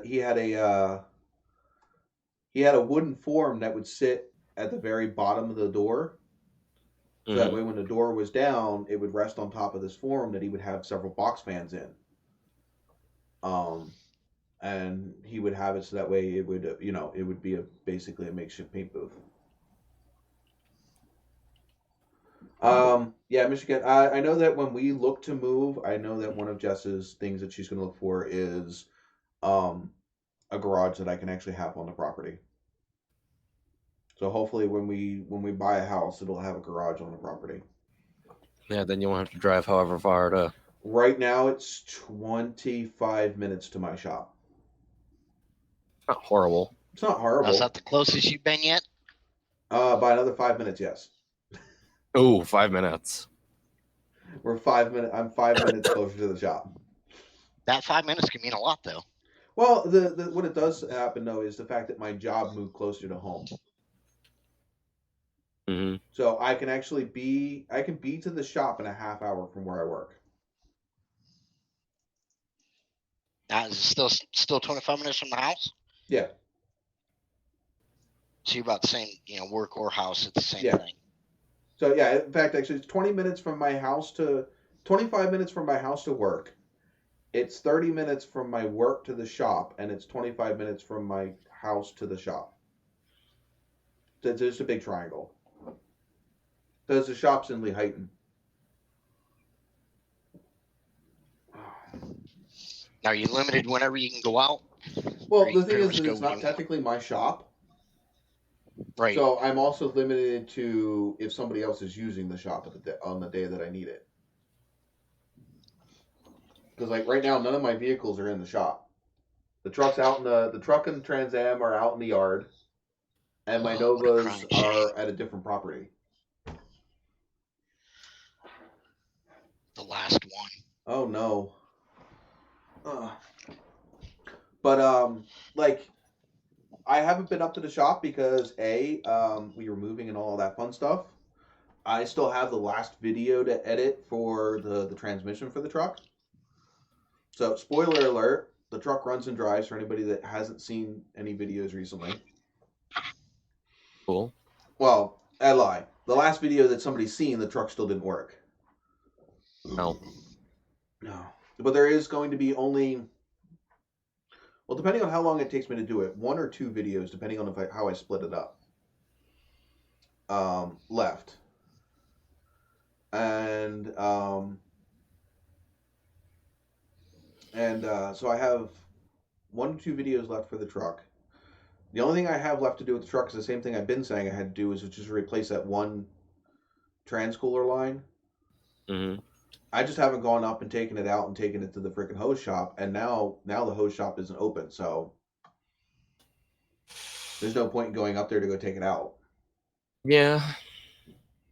And I lost, it sucks that I don't have my local buddy anymore, because I really could use him to help me clean that garage out so that way I could fit the Nova in the corner. Mm-hmm. Because I can't pull the Nova in right now because it would take up the whole shop. Yeah. And considering I know that Nova is not going to go anywhere for a while, because it's basically going to be just a body. Mm-hmm. Because Needs in the corner out of the way. yeah, I need to be able to roll it in the corner out of the way. So if somebody else needs to use the shop, they have the ability to do that. That means cleaning and organizing that shop, because there's a lot of wasted space in that shop right now because it's full with just a bunch of junk and misorganized stuff. Misorganized. Well, I mean, you got to think about it. It was somebody's just garage. They only needed a space to pull a car in. Mm-hmm. It is technically, if they would have built it differently, a 2-bay garage. But they put the door in the very center, Mm-hmm. and they put a regular walk-in door on the other side. The other thing they did is they didn't use all of the space from the staircase leading in the house over. They didn't use the whole space. Yeah.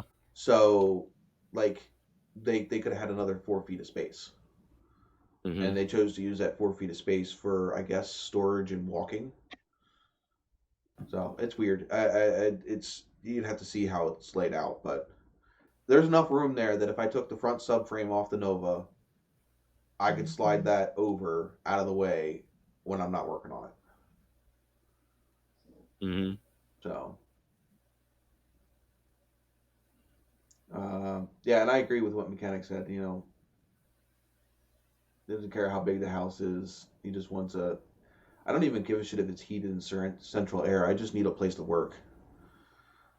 You know, there's these things called turbojets and kerosene heaters that can do just fine. Salamanders. That's what you call them, salamanders? Yeah. No, it's kind of weird. I never heard them called salamanders before. Big house, build an apartment in corner. Yeah. I don't think Jess would be too happy with that. She goes, you know what? We'll get a house, and I'll keep the house. You get the garage. She goes, you can live in the garage. I get to keep the house.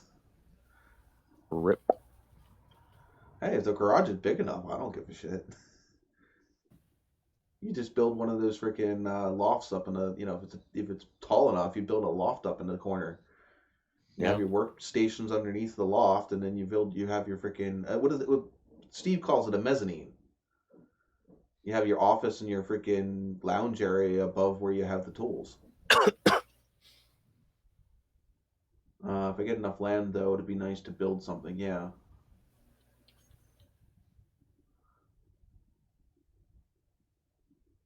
There you go, non-commercial and private ground, park a big ass RV. Let's go. But yeah, big ass RVs actually do tend to be more expensive. Oh yeah. You could probably build a freaking living space in a house cheaper than you can buy an RV, unless it's a really old RV that you end up having to put a shit ton of work into. Oh, it's the same. If it's just a space to have a place to sleep. If the warehouse or barn's big enough, you just park it in the corner. Well, if you're into old cars, some of the back seats are big enough to sleep in. And then some. You gotta love the old like the old 4-doors and shit. You know what the smartest thing that the German engineers ever designed and built into the Volkswagen Bugs? What? What's that? The ankle holsters. I don't even know. What's an ankle holster? Handheld straps. The handheld straps on each side of on the B pillar up on the ceiling. Okay. Ankle holsters. Oh, okay. Got you. Oh, where are we at time wise? We're at 10:30. Why does this live stream seem to be dragging to me? Ugh. I don't know.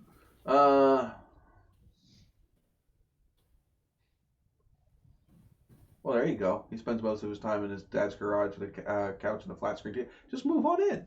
Get yourself a mini fridge. You're done. You got everything. Couch, flat screen TV, mini fridge. What else do you need?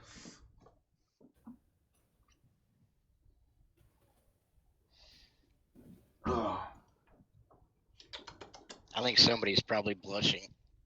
Who's blushing? Probably Miss Formy. I think I got the look. about the ankle holster comment. Oh, okay. You're doing a live chat with her and on the tablet, aren't you? Well, she hear me here because everything's shut off, so, Right. so we can't talk to each other unless she types. But yeah, she's in the tablet on the side with the other thing. Hi, Miss Formie. Yeah, see, Mr. Mechanic got you. He got you. Mm-hmm. You're talking on the same wavelength. That's right. That's right. Tell you what, you get some really open-minded. You got an open-minded buddy, some beer, and a willing girl. I mean, you'd be surprised what the hell could go on with ankle holsters, a big mud hole through the woods, a driver and passenger. Did I show you guys this yet? Don't believe I've seen it. Hold it up again. Another Kelly West favorite, or something you've done? Dang. No, this is actually off of Street Speed 717's stuff in Shane Designs. Okay. It's one of my entries to win the truck giveaway that they had. It's like $30. The freaking thing's heavy. Oh, I bet. It's got It's got the punch out for the windows. It's got a seatbelt cutter. Yeah. And then of course it's got and you know what? I have abused the shit out of this already. I have abused the shit out of this already, and I don't know if you can really see, but the blade really holds up pretty well. Got a few little freaking, I just call them like characters. It's got a little bit of wear mark in it, but it just gives the blade more character. Yeah. But yeah, I use that I carry that with me everywhere now.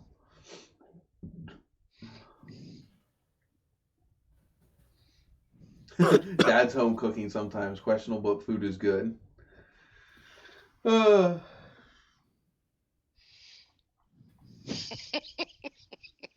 Kitty claw. She said we were doing one of these numbers. What? Both ears covered.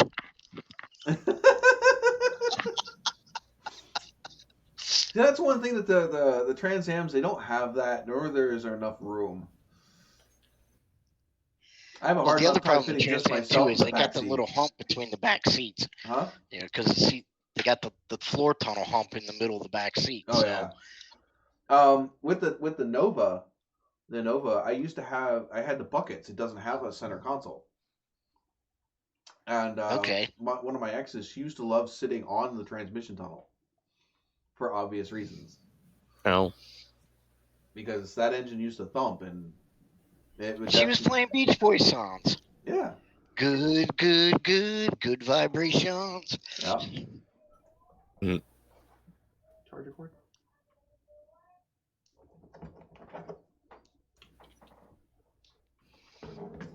Huh? Where is it? It should be over there. Yeah, one of the first concerts I ever went to. When they brought that Coco song out. Actually, the first concert that I ever remember going to, because I was to a couple concerts when I was a kid with my mom. Not that I remember any of them.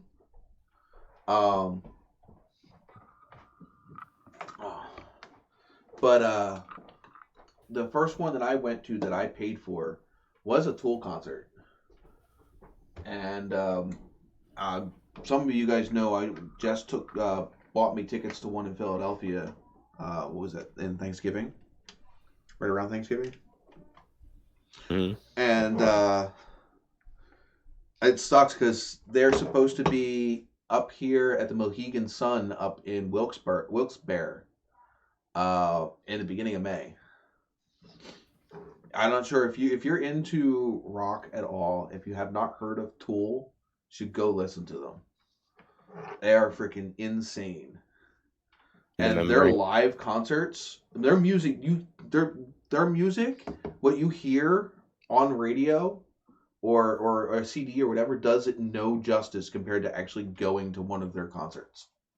Well, you can find some of their stuff on YouTube, but again, what they do with their sound settings and the way that they use the speakers to play the sound, you cannot recreate that at home. I don't care what you do.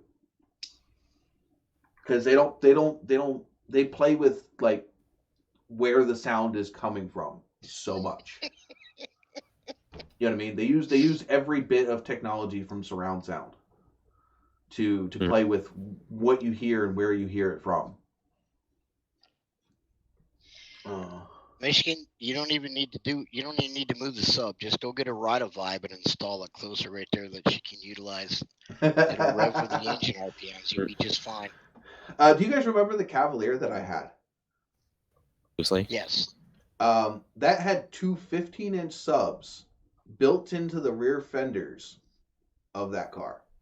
So like most people, they just put the subs like right in the trunk. Mine were tucked into the fenders on either side of the door, the trunk hinge. So you could still close the trunk, and the subs were stuffed on the other side, stuffed in the fenders. I had custom boxes for that with a 1200 watt amp. So 1200 watt amp and two 15-inch subs in a little Cavalier. Oh, damn. Yeah, that thing thumped. I guess. Cracker. I had a false floor. I had the amp was mounted to the underside of a false floor, so you lifted the false floor up, you could still get to the spare tire, because if you know where the spare tire is in those Cavaliers, it's underneath the floor. Yeah. So the spare tire and everything was still there. I built a false floor that was like 3 inches higher than the floor of the car. Mm-hmm. And I had all of the wires and the amps and everything and the capacitor underneath of that false floor, mounted to the underside of it. So when you lifted it up, you could work on everything. You could still get to the spare tire, because you could just lift up that, pull out the spare tire thing, pull out your spare tire. You know what I mean? That was a nice little freaking setup. But yeah, nothing like some MDF board and some pillow stuffing. All it takes sometimes. Yeah, it fucking sounded good. I never got to finish it to make it actually look nice. I was supposed to carpet the top of the false floor, so that way I could hide all of the stuff. The only thing you would have seen when it was all said and done would have been the actual subwoofers themselves. Cool. But no, never got built, never got finished. You're having too much fun driving it. What, the Cavalier? Mm-hmm. Not really. It was quick, but it wasn't necessarily super fun to drive. Beat walking. Well, yeah. But I also had the truck at that point, too. I had the green truck at that point. But yeah, I guess I never did get to one of my favorite things that I've seen recently.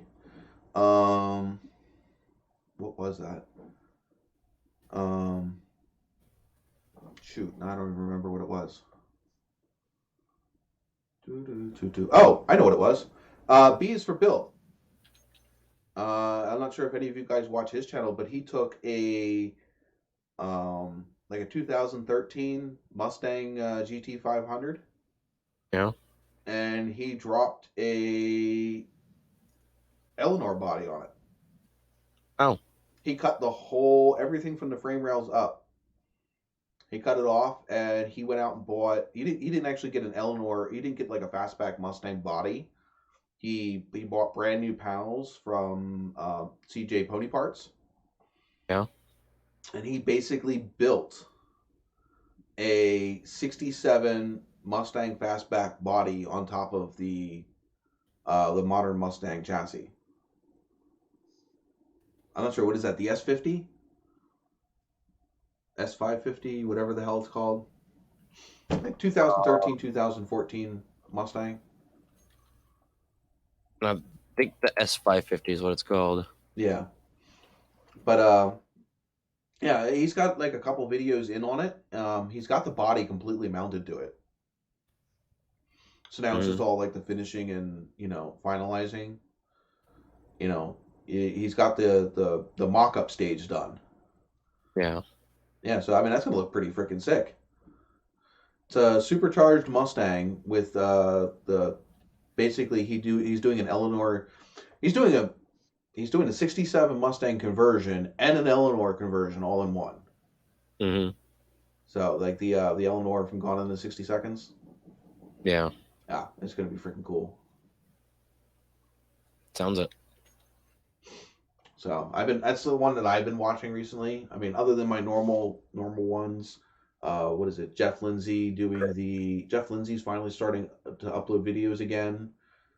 He took a little hiatus. He's doing a second gen Camaro build in his garage. I haven't seen anything from Russ from Double R Restorations in a while. Eric is actually starting to put color on his second gen Camaro.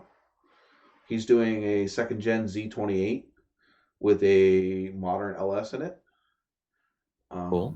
Basically, complete. I guess he's doing an actual resto mod look to his.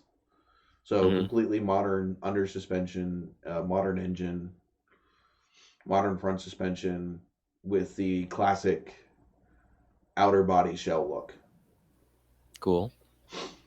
His is pretty neat. He's going with a Ford like candy red color with white Z28 stripes.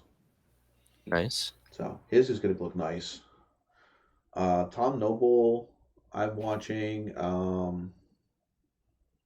Who's another one? I mean, besides Goon Squad and some of the newer ones, been watching a lot of the stuff. Anybody watch Life Apollos? He basically does. So. Yeah, he does like the supercar.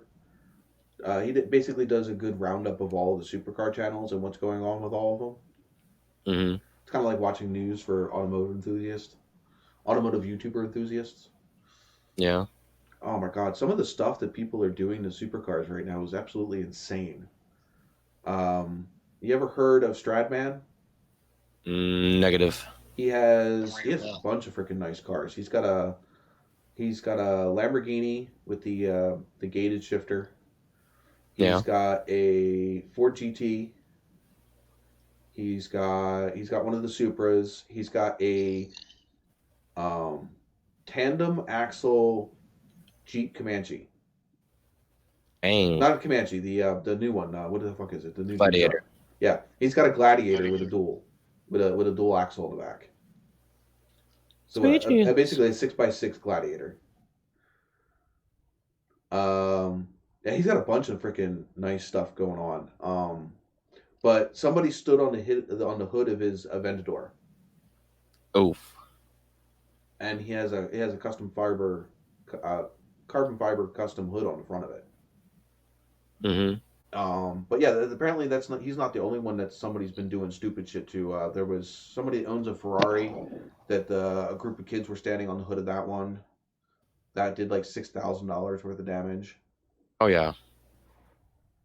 But yeah, I mean, there's a bunch of freaking people being very disrespectful to other people's property that I've seen him covered recently. But he covers people like Amelia Hartford, Street Speed 717, DDE, Savage Garage. But yeah, I was watching Street Speed's video the other day where he was racing his C8 against, I think it was a Mustang GT 500, a new one. It's like lime green. Yeah. He did drop something that I don't know if anybody else caught. He dropped something that I think Savage Garage might not be anymore, or Jimbo might not be a part of it. Ow. I don't know. I only caught a little bit of it, and then they cut away from it because he called Jimbo, which I met Jimbo in person. He used to have his own channel called Jimbo's Channel. Yeah. And then he basically stopped putting videos up on that, and started a channel with a few of other guys with big supercars, and they called it Savage Garage. They're out of either Virginia or Maryland, but they come up here to Pennsylvania all the time because they're in Mike's videos all the time. In fact, Jimbo used to do film footage for, what the hell is his name? He was the original student driver. He was the original one to have the student driver on the back of his Corvette. I want to say Fast Freddy's. I think that's what it is. His name is. I don't know, but he's a really big YouTuber, and Jimbo used to film for him before starting his own channel. But yeah, he made some comment that sounded like Savage Garage wasn't anymore, or he wasn't going to be a part of it because, and then Mike, he asked if he was on camera, and Mike said yeah, and then the camera cut. So obviously they were talking about something they didn't want on camera. Yeah.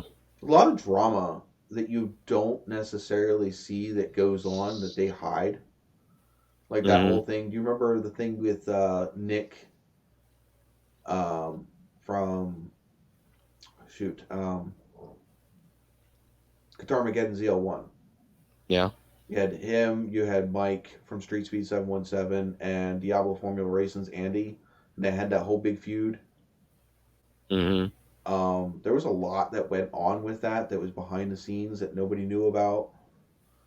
Kind of like with me, Greg Salvatore, and JA, and all of that shit that went down. There's a lot of stuff that goes down behind the scenes that people don't notice, and the YouTubers hide, because if they do let it get out, it makes it look bad. It's bad news for everybody involved, regardless of who's right or who's wrong. Because if they bring it up, well, just spews a lot of freaking BS. Your viewers are going to take sides. Well, and sometimes they don't even just take one side, and it ends up hurting everybody. You know, like it's not like Hollywood where when they do something fucked up, it helps everybody. Like when they fuck up, they seem to get more famous. In YouTube, it tends to get the opposite. You end up getting like steamrailed, and you end up like people will just stop watching you, regardless of whether you were right or wrong or whatever. Just shit gets dropped.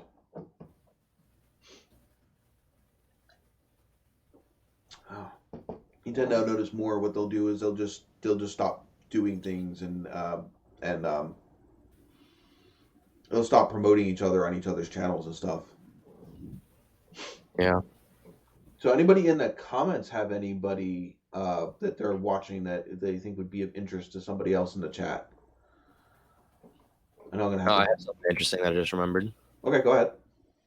Well, the channel is Rich Rebuilds, I think. He mainly specializes in Teslas, and I think the interesting thing about this is that he actually owns a Tesla.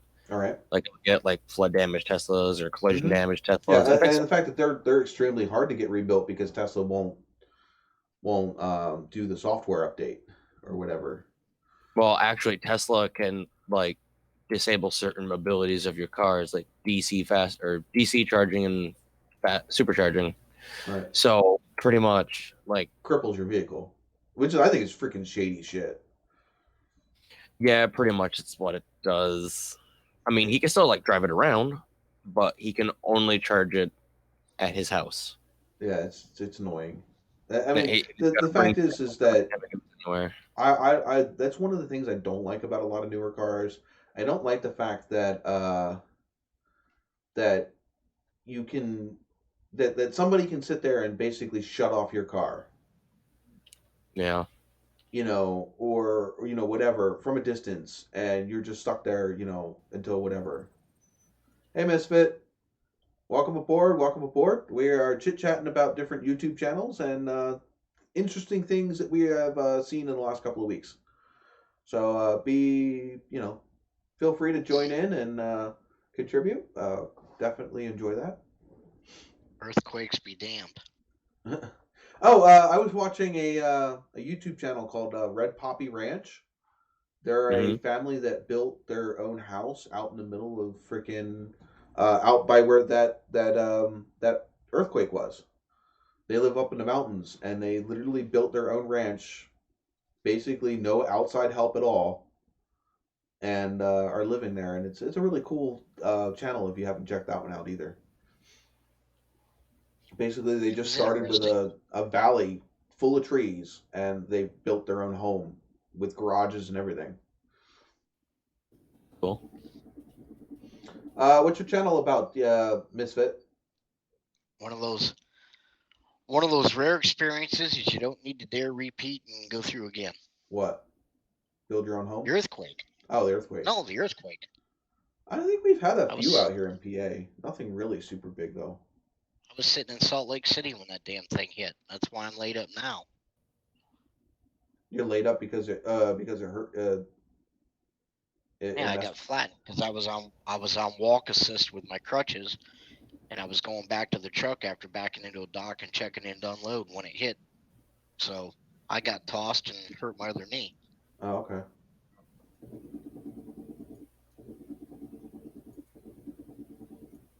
Is somebody having their phone ring? Someone's living near the interstate, got a bunch of trucks going by with the engine brakes running. Listen to that crap. Oh. I'm waiting for Misfit to tell us what his channel's about. He says his last one was interesting. Oh.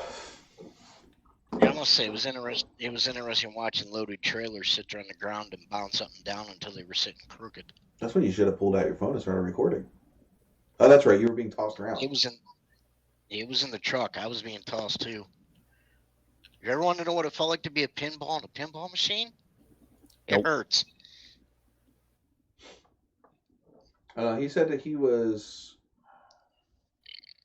No, he said he wasn't too far from it. He felt the aftershocks more than he felt the actual earthquake.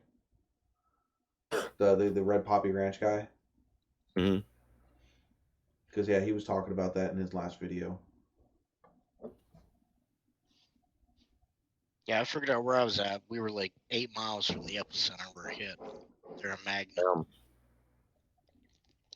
It's almost time for another freaking loyalty giveaway. What should the Like I said, you have to make it interesting. Get you a dice one time. You know, roll dice across the thing and multiply by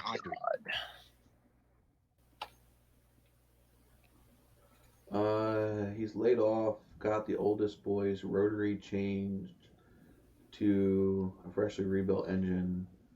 Well, you gotta document it, man. You're a YouTuber. Ugh. If it didn't document it, it didn't happen. Mm-hmm. Ugh. I documented how to freaking put a dishwasher. I actually going to be one of my videos I upload. We bought a portable dishwasher, and they normally hook up to your sink, right? I converted it to hook up to our washer dryer hookup that we had in the kitchen that we don't use. Oh, there you go.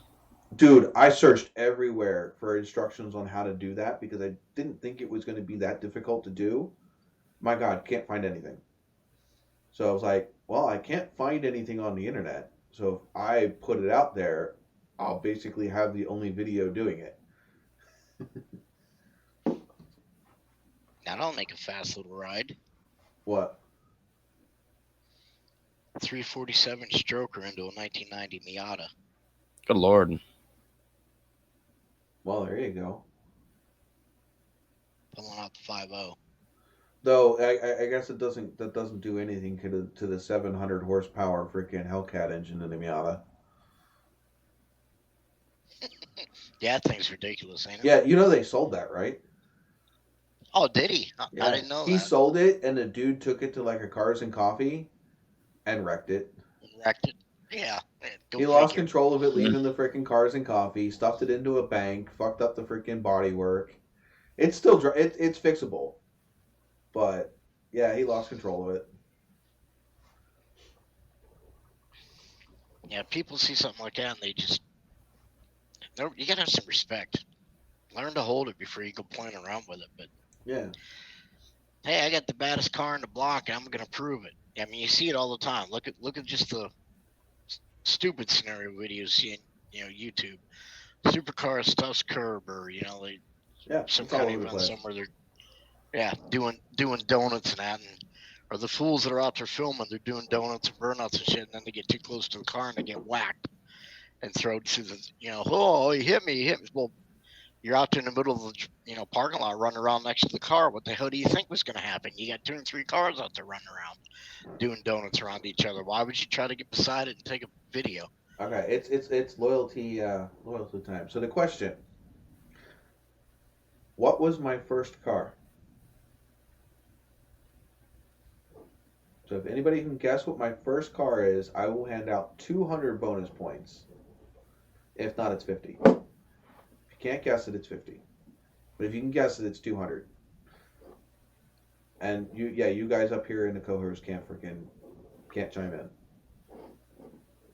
So right now we have 6 people watching. So Sweet Jesus. see if any of you guys. Now I mentioned it earlier in the live stream. We actually talked about it a little bit. So it's not a completely unfair question.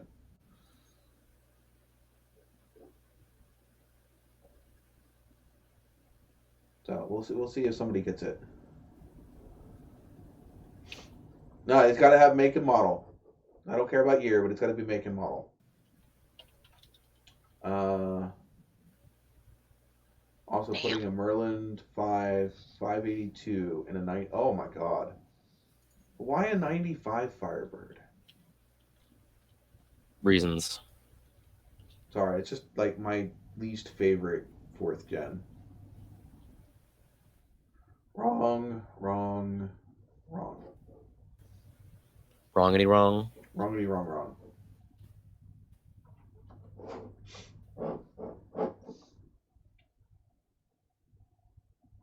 Oh, I wish it was a Gremlin. Be a freaking cool first car. I think my dad's first car was a Ford Pinto. One good thing he didn't get stuffed in the ass. Yeah. That's where that gay term flamer comes from, right? Hmm? Oh my god, I think that's the first time Streamlabs have messed up my as decided to spam my chat today. Could very well be. No, yeah. That's the first time they freaking spammed the chat. Fucking 2 hours in. Took it long enough.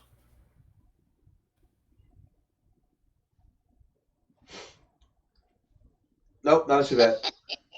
Man, come on. You guys don't... especially Mrs. Formula. I'm ashamed. She's been sitting here in the chat for how long? We were talking about it earlier. We were talking about a Cavalier, but that wasn't my first car. Should I end it? It's 11 o'clock. Somebody's bound to get it. Yeah, but I can't wait here all night. Eventually. There's only so many cars you can name, man. They're just grasping straws now.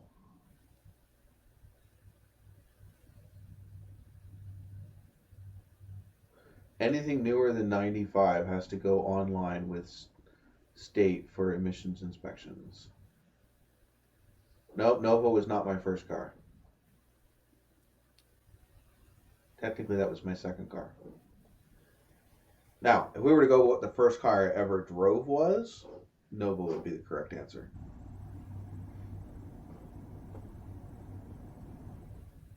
Okay, I'm calling it. $50 for everybody. Not $50, 50 points. 50 Nova bucks.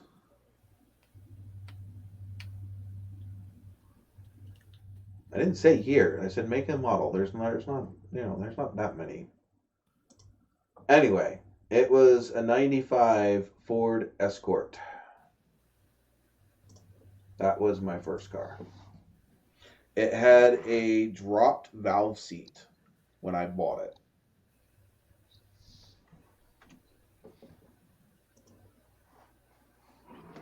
Did you fix it? My stepfather fixed it.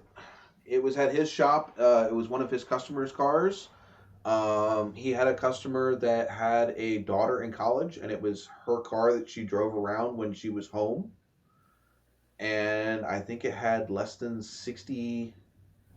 It had 83 miles. No, 83,000 miles on it. It was 10 years old when I got it. And yeah, he brought it into the shop because it was making a racket, and it wasn't running right. And when my stepfather told him what the damage was, he's like, just sell it. I paid $500 in cash for it. And I think it was another $700 in parts and labor to fix it. Because he had to pull the heads. He had to put a new valve seat in it. He had to replace the piston.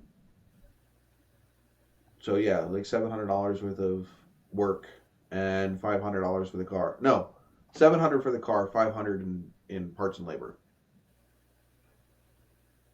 And then I totaled it like 2 years later. Oof. Would you tickle? What did I tickle? I tickled Yeah, what'd you tickle? a Honda. It was a the Hyundai Santa Fe. Ouch. It stopped at a yellow light outside of Philly. I learned how to Wow. That's drive like in hitting something Philadelphia. bigger than you, huh? Well, yeah, but I mean, you grew up around us, Chris. Do you stop at a yellow light in Philadelphia? Nope. No.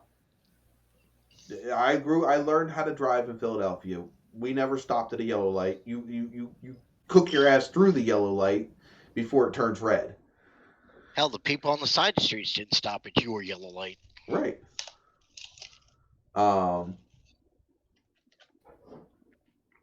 But yeah, so I was out of gas, looking for gas, and I was paying attention to stuff on the side of the road. Looked up, light was green. Okay. I looked left, looked right, looked up, looked in front of me again. Fucking stopped Hyundai Santa Fe at a yellow light, and I was running touring tires, so BF Goodrich touring tires. They're hard as fuck. I slid right into the back of the Hyundai Santa Fe. I didn't even leave tire marks on the road. I left clean patches. Wow. The tires are so hard they literally scrubbed the dirt off of the freaking roadway. Damn. So yeah. And Like it's the fucking- last time every single car I had after that, like my Nova when I first got it, had touring tires on it. That's the first thing I freaking pulled off that car was those set of tires. I'm sorry. Long distance tires are great and all, but you know what? If you need to worry about stopping or turning, forget it. Yeah. They have no grip whatsoever. So yeah, I'll never run touring tires again. Yeah, I've got a set on my 10th anniversary right now. What, touring tires? Yeah, come off a conversion van I had that got wrecked. And I need tires on the car in order to move it around, so I put them on. They still look brand new. Oh yeah, you can run them for fucking ever. They don't wear. Yeah, I mean, I'll bet those tires are probably, I'll bet they're 14 years old now. Yeah, they don't wear. If But the not problem older. is they're so hard, they just slide. They don't grip the road. And that is exactly what. If I was on a good set of tires, I would not have been in that accident. I had a good bit of distance to stop in. The problem is the tire is locked up and. Yeah, they just skipped on the top. Yep. It's like throwing a stone across water. Yeah, it was like driving on ice. And then when I told the cop that I hit the brake, I wasn't speeding. I was only going like 35 miles an hour. Wasn't going very fast. I had just turned onto that road from a traffic stop. Light turned green. I went around the corner. The next traffic light up, which is only a block up, is where the accident happened. I was in a freaking 1.9 liter freaking Ford Escort. How fast do you think I was going by the time I got there? I wasn't speeding. I was looking for a gas station, so I definitely wasn't on the gas hard.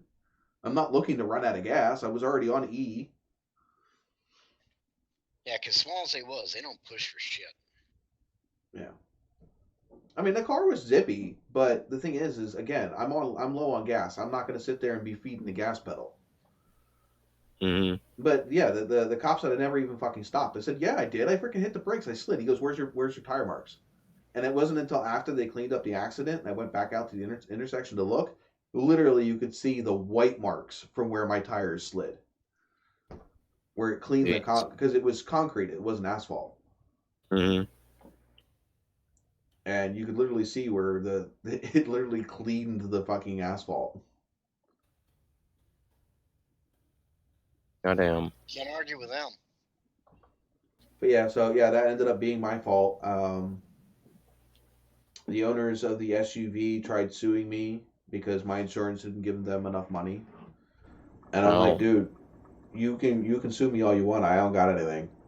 I got a 35-year-old Nova, and I pay child support. How much money you want away from me? Like, you can sue me all you want. Stand behind in line with the next guy. Exactly. You can't get blood from a stone. But the thing is what happened was all of them were overweight. So the seat belts, the brackets for the seats themselves literally sheared in that SUV. God damn. Again, I only hit them at like 35, less than that, because whatever I slowed down to from skidding across the concrete. But yeah, they were so heavy it broke their seats. So yeah, they got injuries because they got thrown into the fucking shit in front of them because their seats were not attached to anything anymore. Not your fault. Huh? Not your fault. Well, yeah, it is my fault because I'm the one that hit them. Yeah, but it's not your fault their car come apart. No, but I still would have had to pay for it because technically I'm responsible because the accident was deemed my fault. I'm responsible for any damages, physical or property.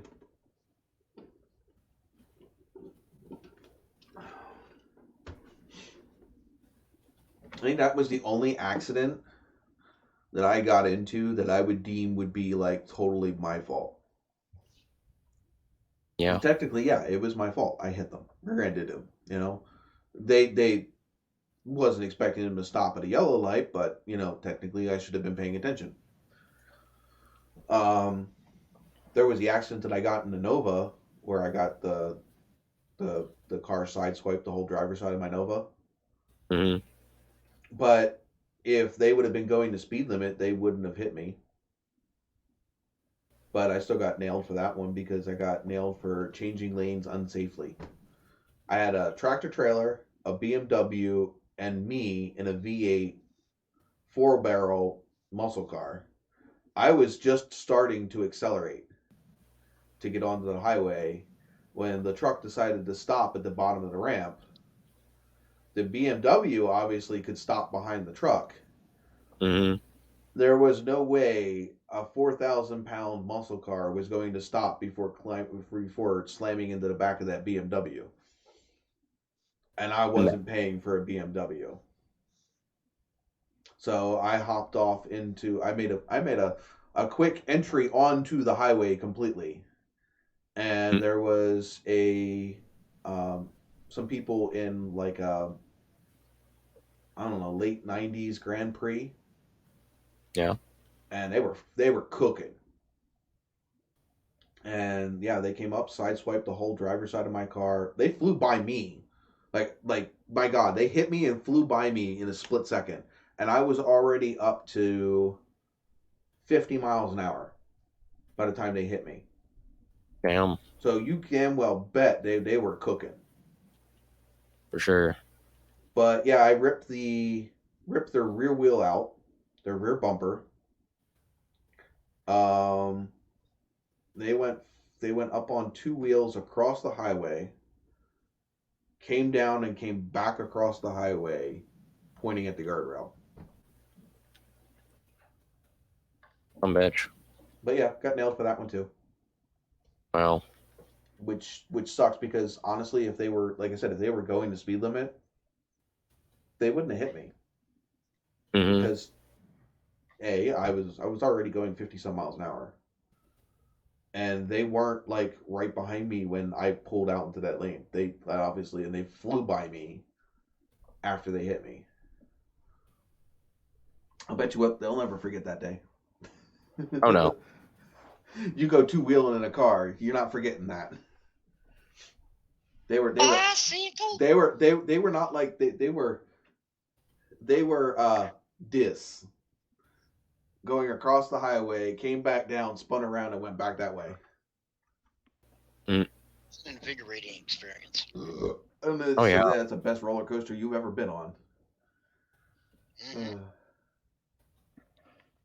Well, personally, for me, no. Oh.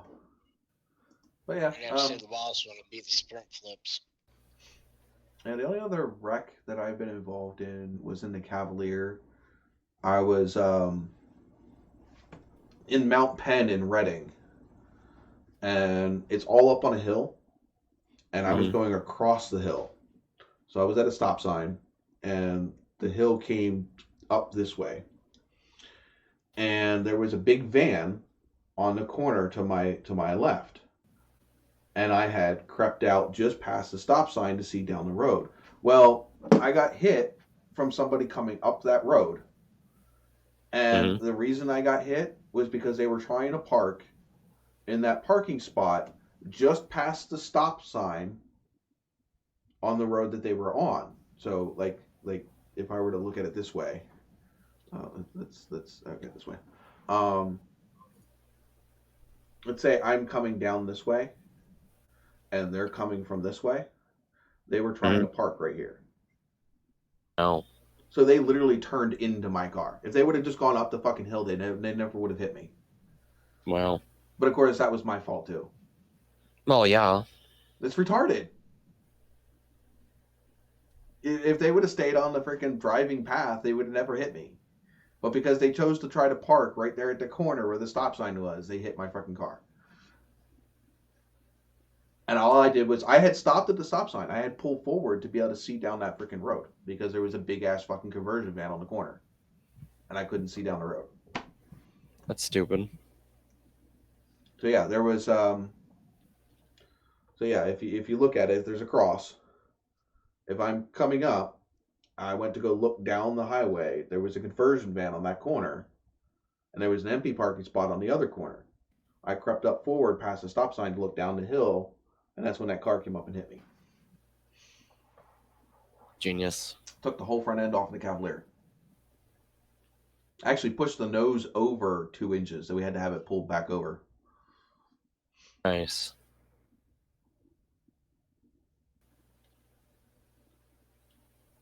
Oh.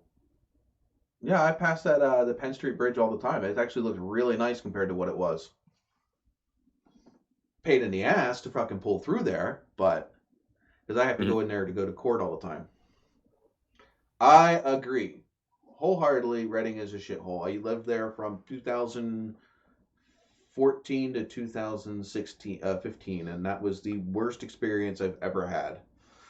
Chris knows that one. He came and visited me up there.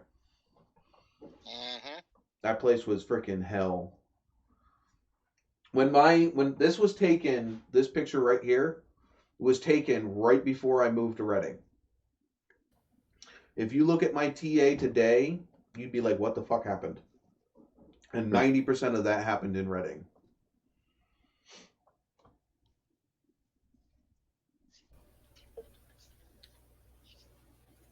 That place. Excuse me. Well, you know what? I don't have to go down there very much anymore, except for to go to court for my ex. So I will go down there and admire it the next time I'm down there, but hopefully I don't see it too often. So, yeah, I absolutely hate Reading. I avoid it like the plague. I avoid it more than I avoid the coronavirus. Yeah, when we're done loading it. What? Whenever we come to load shit that time, guys like, you gonna move your truck? Cause yeah, when we're done loading it. Where's that at? I can't get by that damn. When I come to pick stuff up at night when we were carrying the stuff. Oh yeah, we were trying when we swapped the engine over into from my truck into yours. Yeah, some assholes when we carried it. When we took the engine stand down or your crane in order to go up back to do the engine. Yeah. Somebody's running their mouth because we just move the truck and we're done loading it. Yeah. Nobody give a shit when I fucking actually swap the engine in the fucking middle of the street there. You can't get by that pickup, then you need to go buy a bicycle because you can't drive what you're driving. Dude, I had to park my fucking truck on that damn little fucking street. Try freaking parking an extended cab fucking Ram 1500 in that freaking little ass freaking street. I'm living all the way up in Schuylkill County. I think it's still Schuylkill County, maybe Carbon County. I'm right there, like right around the border between Schuylkill and Carbon.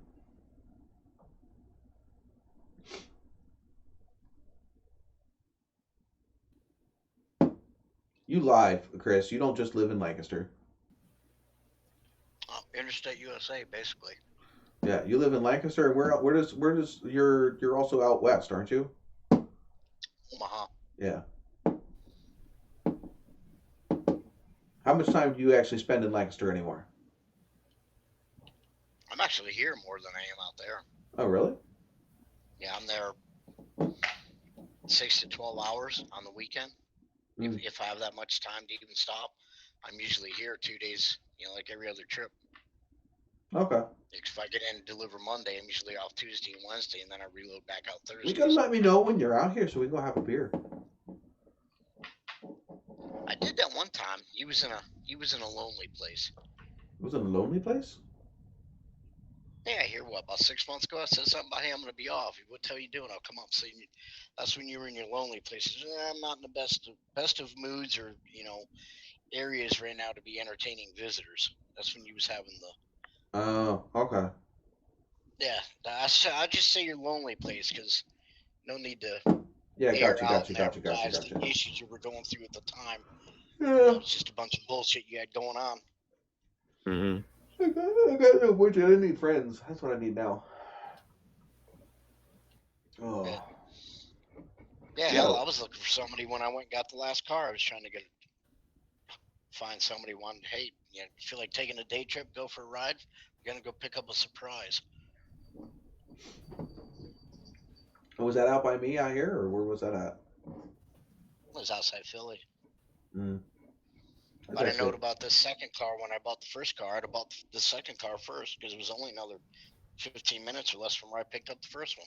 Damn, I didn't realize there was that many fucking old stock cars out this way. Yeah, no shit. You know how many times I thought of putting a stock car body underneath the Nova? Body? A stock car chassis underneath the Nova. You'd have to, yeah. It'd be fun. Huh? An actual NASCAR chassis would be too wide. I'd cut it up. You'd narrow the chassis.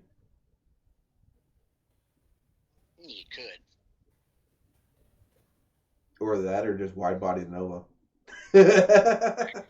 Modern problems require modern solutions. You just cut the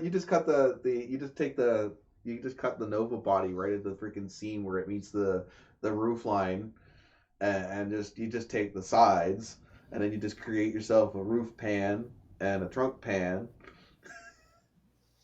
Yep. You'd be good to go. Just make yourself really wide, Nova. Well, no, they use the Novas for dirt track racing, and they use old stock car chassis underneath of those. Yeah, they're not NASCAR chassis. Yeah, they're like Busch Series. Narrow. Modified chassis. More tube, modifieds. And I still got a phone number for one of those guys I delivered up in New York State. There's a guy that had one of the Northeast mods where they sit in the center of the car. Yeah. He had a complete chassis with full body on it, rear end, the transmission, in-out box, everything. Just needed an engine dropped in it. He only wanted $500 for it. See, at that point, you just go pick yourself up an LS engine, drop it in there, and fucking get it running. Mm-hmm. I've still got his phone number. Some of the modern LS engines make just as much horsepower as the freaking smaller dirt track cars did. I mean, you get yourself a 6.0 iron block LS, and you got 400 horsepower right out the fucking gate. Mm-hmm. A little bit of freaking head work, a little bit of cam work, and you're looking at 600 horsepower. Mm-hmm. So it ain't that freaking hard to make a freaking decent amount of horsepower out of an LS, and 600 horsepower for a street legal freaking stock car chassis, you'd have more than enough to freaking have a little bit of fun. All right, see you later, Graham. Thank you for joining us. See you, Graham. Bye-bye. I don't know how much longer we're going to be on here either. The chat's going pretty good. Or was. Yeah, I mean, debate what to do with all the cars we got. Hell, I got a sprint car that's all put together. Anybody hear Yeah, about this? the truck probably had stuff too. Anybody hear about this stimulus thing that we're supposed to be getting? Yeah. It's a joke. Hey, if it's a joke that might pay for a freaking a fuel injected carburetor for a certain Trans Am. Oh. Yeah, I mean, for some people it's going to benefit, but the ones that are really going to benefit from it are the ones that are already sponging out the system already. Yeah, probably. It was Pretty either much. that or I was. I mean, the thing is I would if it was a little bit more, I would say looking into getting a wrecked GM product from like Copart or something, but $1,000 ain't gonna do much for that. Nah. Is it 1,000 or 1,200? I forget. 1,200. 1,200 actually. Yeah, that'll definitely get a fuel injected carburetor or a fuel injected throttle body. I was about to say that's an oxymoron. What you just said. Yeah, I know. I wasn't thinking. I know it literal looks like a carburetor, so it looks like a carburetor, so. But I yeah, know. I mean that'll have the TA on the road because that's really the only thing holding the TA back is the fuel issue. Mm-hmm. I run into one of the race part sites I was in. Some guy had one of those on there. But the Holly what the fuck are they calling them? Dominator. No, Dominator is a carburetor. Shit, what is it? Literally having a brain fart. I can smell it. That. Exactly. Huh? Exactly. That one. You know the one. That one. Yeah, the thing that looks like a guy had quadrijet. that one. Yeah, It was used for 3 the months. throttle He body was that getting looks like a ready. quadrijet. Yeah, that one. Yeah, that one. But he had the full system with the computer and everything. He was letting go for $600. Oh my god, why didn't you pick it up? I didn't have the $600. Damn it! Shouldn't have bought so many race cars. I was crying. Well, this was before I bought the race cars, but still. The whole you could have bought it and then you could have given it to me and I could have made payments on it. Yeah, well, technically, I didn't buy the race cars. Formie did. I mean, she handed me the money. Oh, geez. Got you a sugar mama. Mm-hmm. Well, technically, I'm a chick into tool chick. She goes to the tool store and said, "Can we use this? For instance, can we use this on anything? Well, I don't know, what is it? Well, see, here it is, and here it is. Well, I don't know, dear, but if you think there's a spot in the toolbox to put it, you bring it home, and I'll find the car that it'll fit so we can use it." But no, I mean, I definitely need it. I'm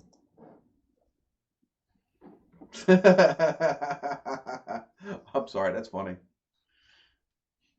Hear what he said? Or read what he said? Can't really hear it. I'm not repeating it, but it's there.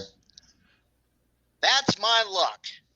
Don't read it. It could be raining. It could be raining cats, and I would get hit by the rubber dog. There you go. You're welcome, politically correct people. I just don't want to get demonetized. And you know me, I had to work on how to dress that one up to make it sound appropriate. Right? Well, that's okay. It's when you give a dog a bone. Yeah, I mean, though monetization right now absolutely is in the fucking toilet. I'm pulling in the same views I normally do, and I am down $10 to $15 a month. Oh. Because the ad revenue just is in the toilet right now because nobody's putting ads out, which is really stupid because everybody's stuck home watching YouTube. Now would be the time you'd want to be paying for ads, but. Speaking of ads, before I opened up the live stream on YouTube, I had to watch an ad. Oh, on mine? Yeah. What was the ad? I'm curious.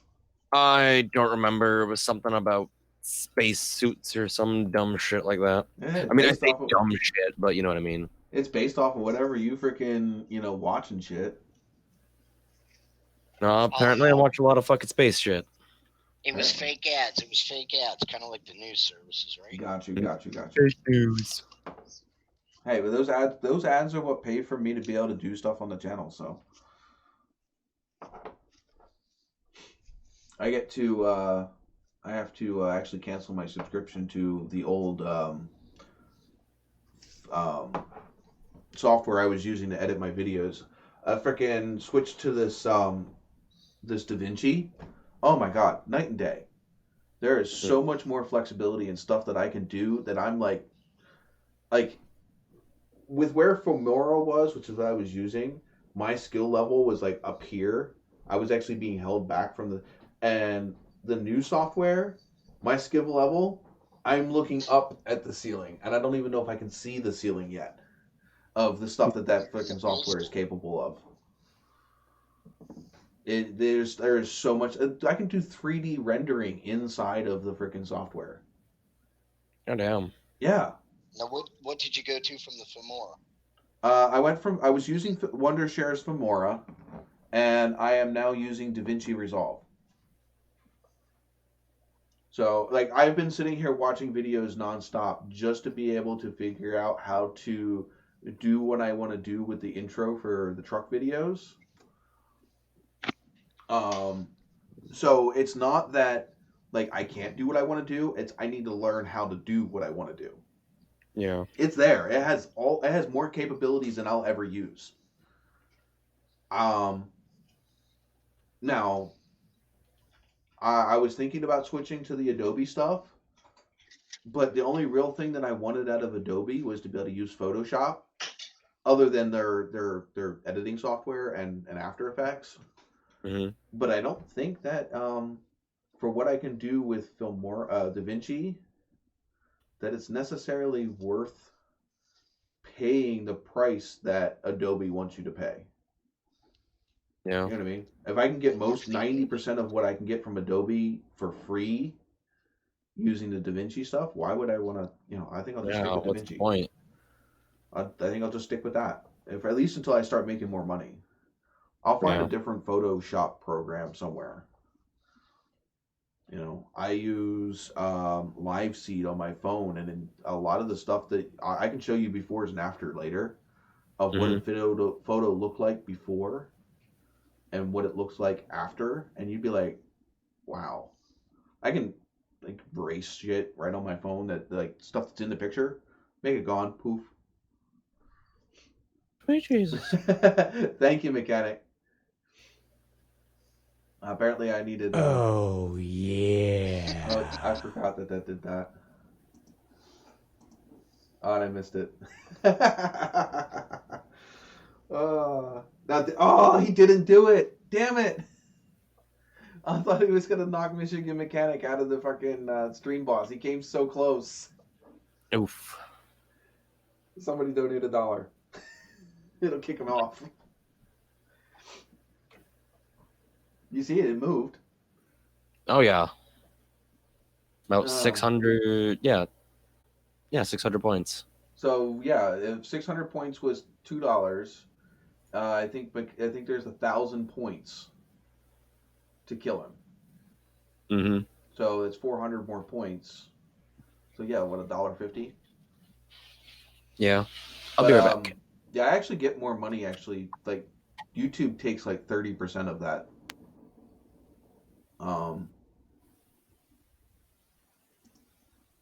But yeah, that's why I promote the PayPal link more, because PayPal link I get 100% of whatever you donate through PayPal. I get 100% of that, whereas YouTube takes a cut out of the whatchamacallit, whatever they call this, the super chat, which is annoying. They already get a cut of my ad revenue, and then they get a cut of anything that's donated as well. But thank you very much, Misfit. It's all on how you spend your shit tickets. Oh, come on, Chris. No snide comment on that one? Yeah, I seen it. Oh, he retracted his statement. Yeah, he doesn't want you. He took the other one down too. Oh well. What's up with the light? Wait till people The figure cold out that side of they the can buy tank is getting too cold. Too cold? They can buy tampons and do the same thing with them and have a string to retract them. I would hook that up with the temperature thingy then.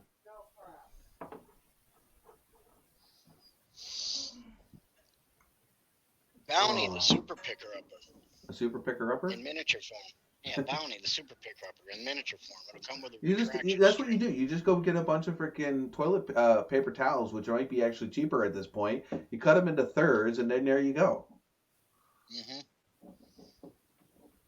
Take them out to the bandsaw. That'll get inventive. Go buy a bunch of tampons, and contrary to popular belief, people, they do not put the strings on there for the crabs to bungee jump from.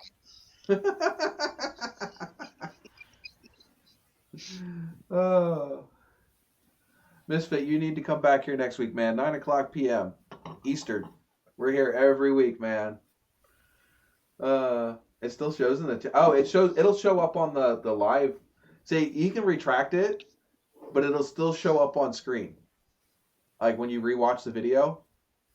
Because it'll already be up on the Streamlabs chat. So yeah, even if he takes it down, it'll still show up there. Because that's actually part of like rolled footage. But oh well, it is what it is. Oh, that's funny.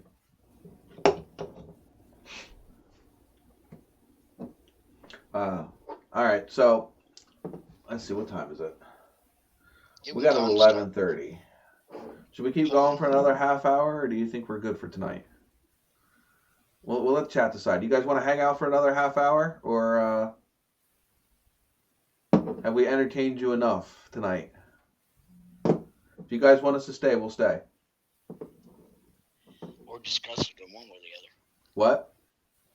I said, or disgusted them. I just got told I was bad. You were bad? That's what I was told. You're never bad, man. You're an angel. You can see that glow behind you. Look, you got that heavenly glow behind you there. I mean, look at the aurora. Come on. I know, right? That is actually you need to go over to the one side, no, other side. Just a little bit. There you go. You got the. See, look, you can't get that. You look heavenly. Big E. Does he look heavenly? We can't hear you, Big E. Oh, he's got like that radiance. Yeah, I saw he's that. Glowing. He's literally glowing. I wanted to say something earlier. Chris, just future reference. You need forelight, not backlight. Yeah, he's got both. If I move up, I got both because I got the overhead and then the lamp beside me. Yeah. Otherwise, if you didn't have those, that light behind you would make you completely black. You would look like one of those interviews that they have where they don't want to. Here we go. We can look like Jonathan. It is. No, well, yeah, you gotta be moved over because the light's like. Oh, there you go. Now you're dark. You really glowing now, there, buddy.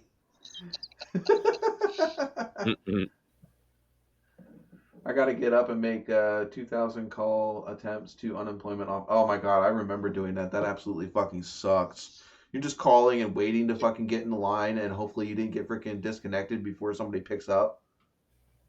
Oof. Could we get away with saying we had a red-headed maid service? Huh? Red-headed maid service for the room.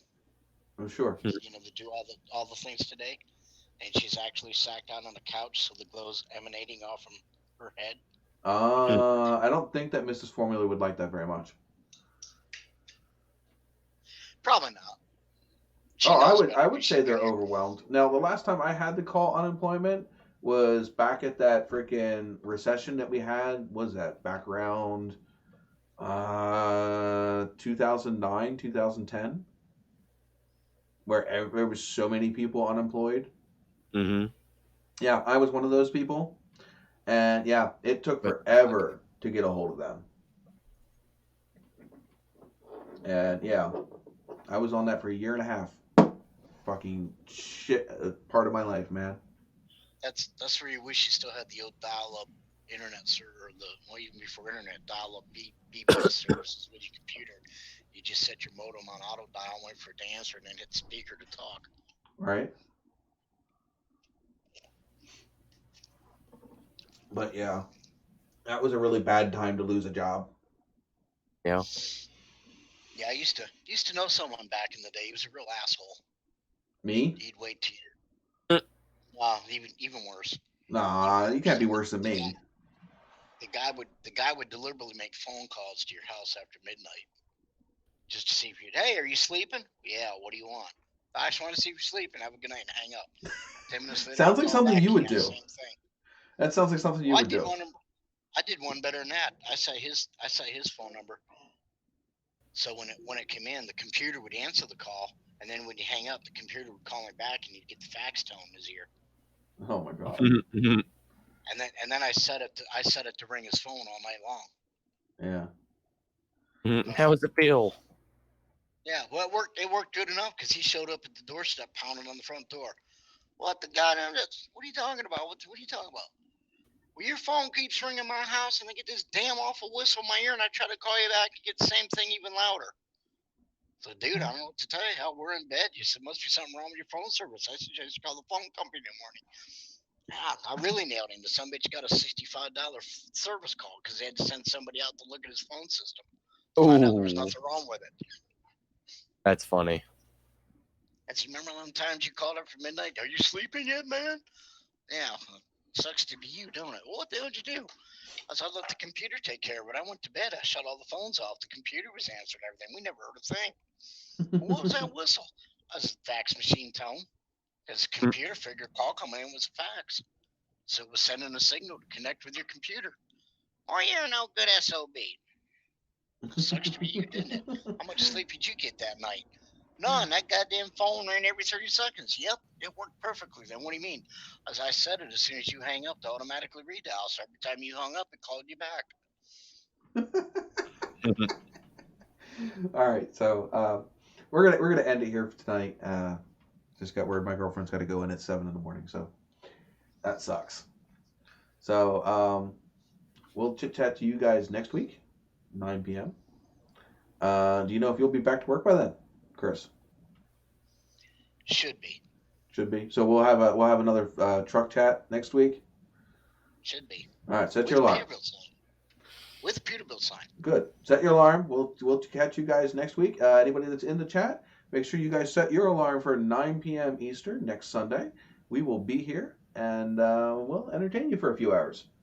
So, yep, stay safe. I'm gonna do the typical do your fives, wash your hands and all that bullshit, and don't get sick. Catch you next week. Have a good night, everybody. Bye-bye. Or morning, depending where you are. All right. Yeah, for real. Check you out next week. Subscribe if you have not subscribed.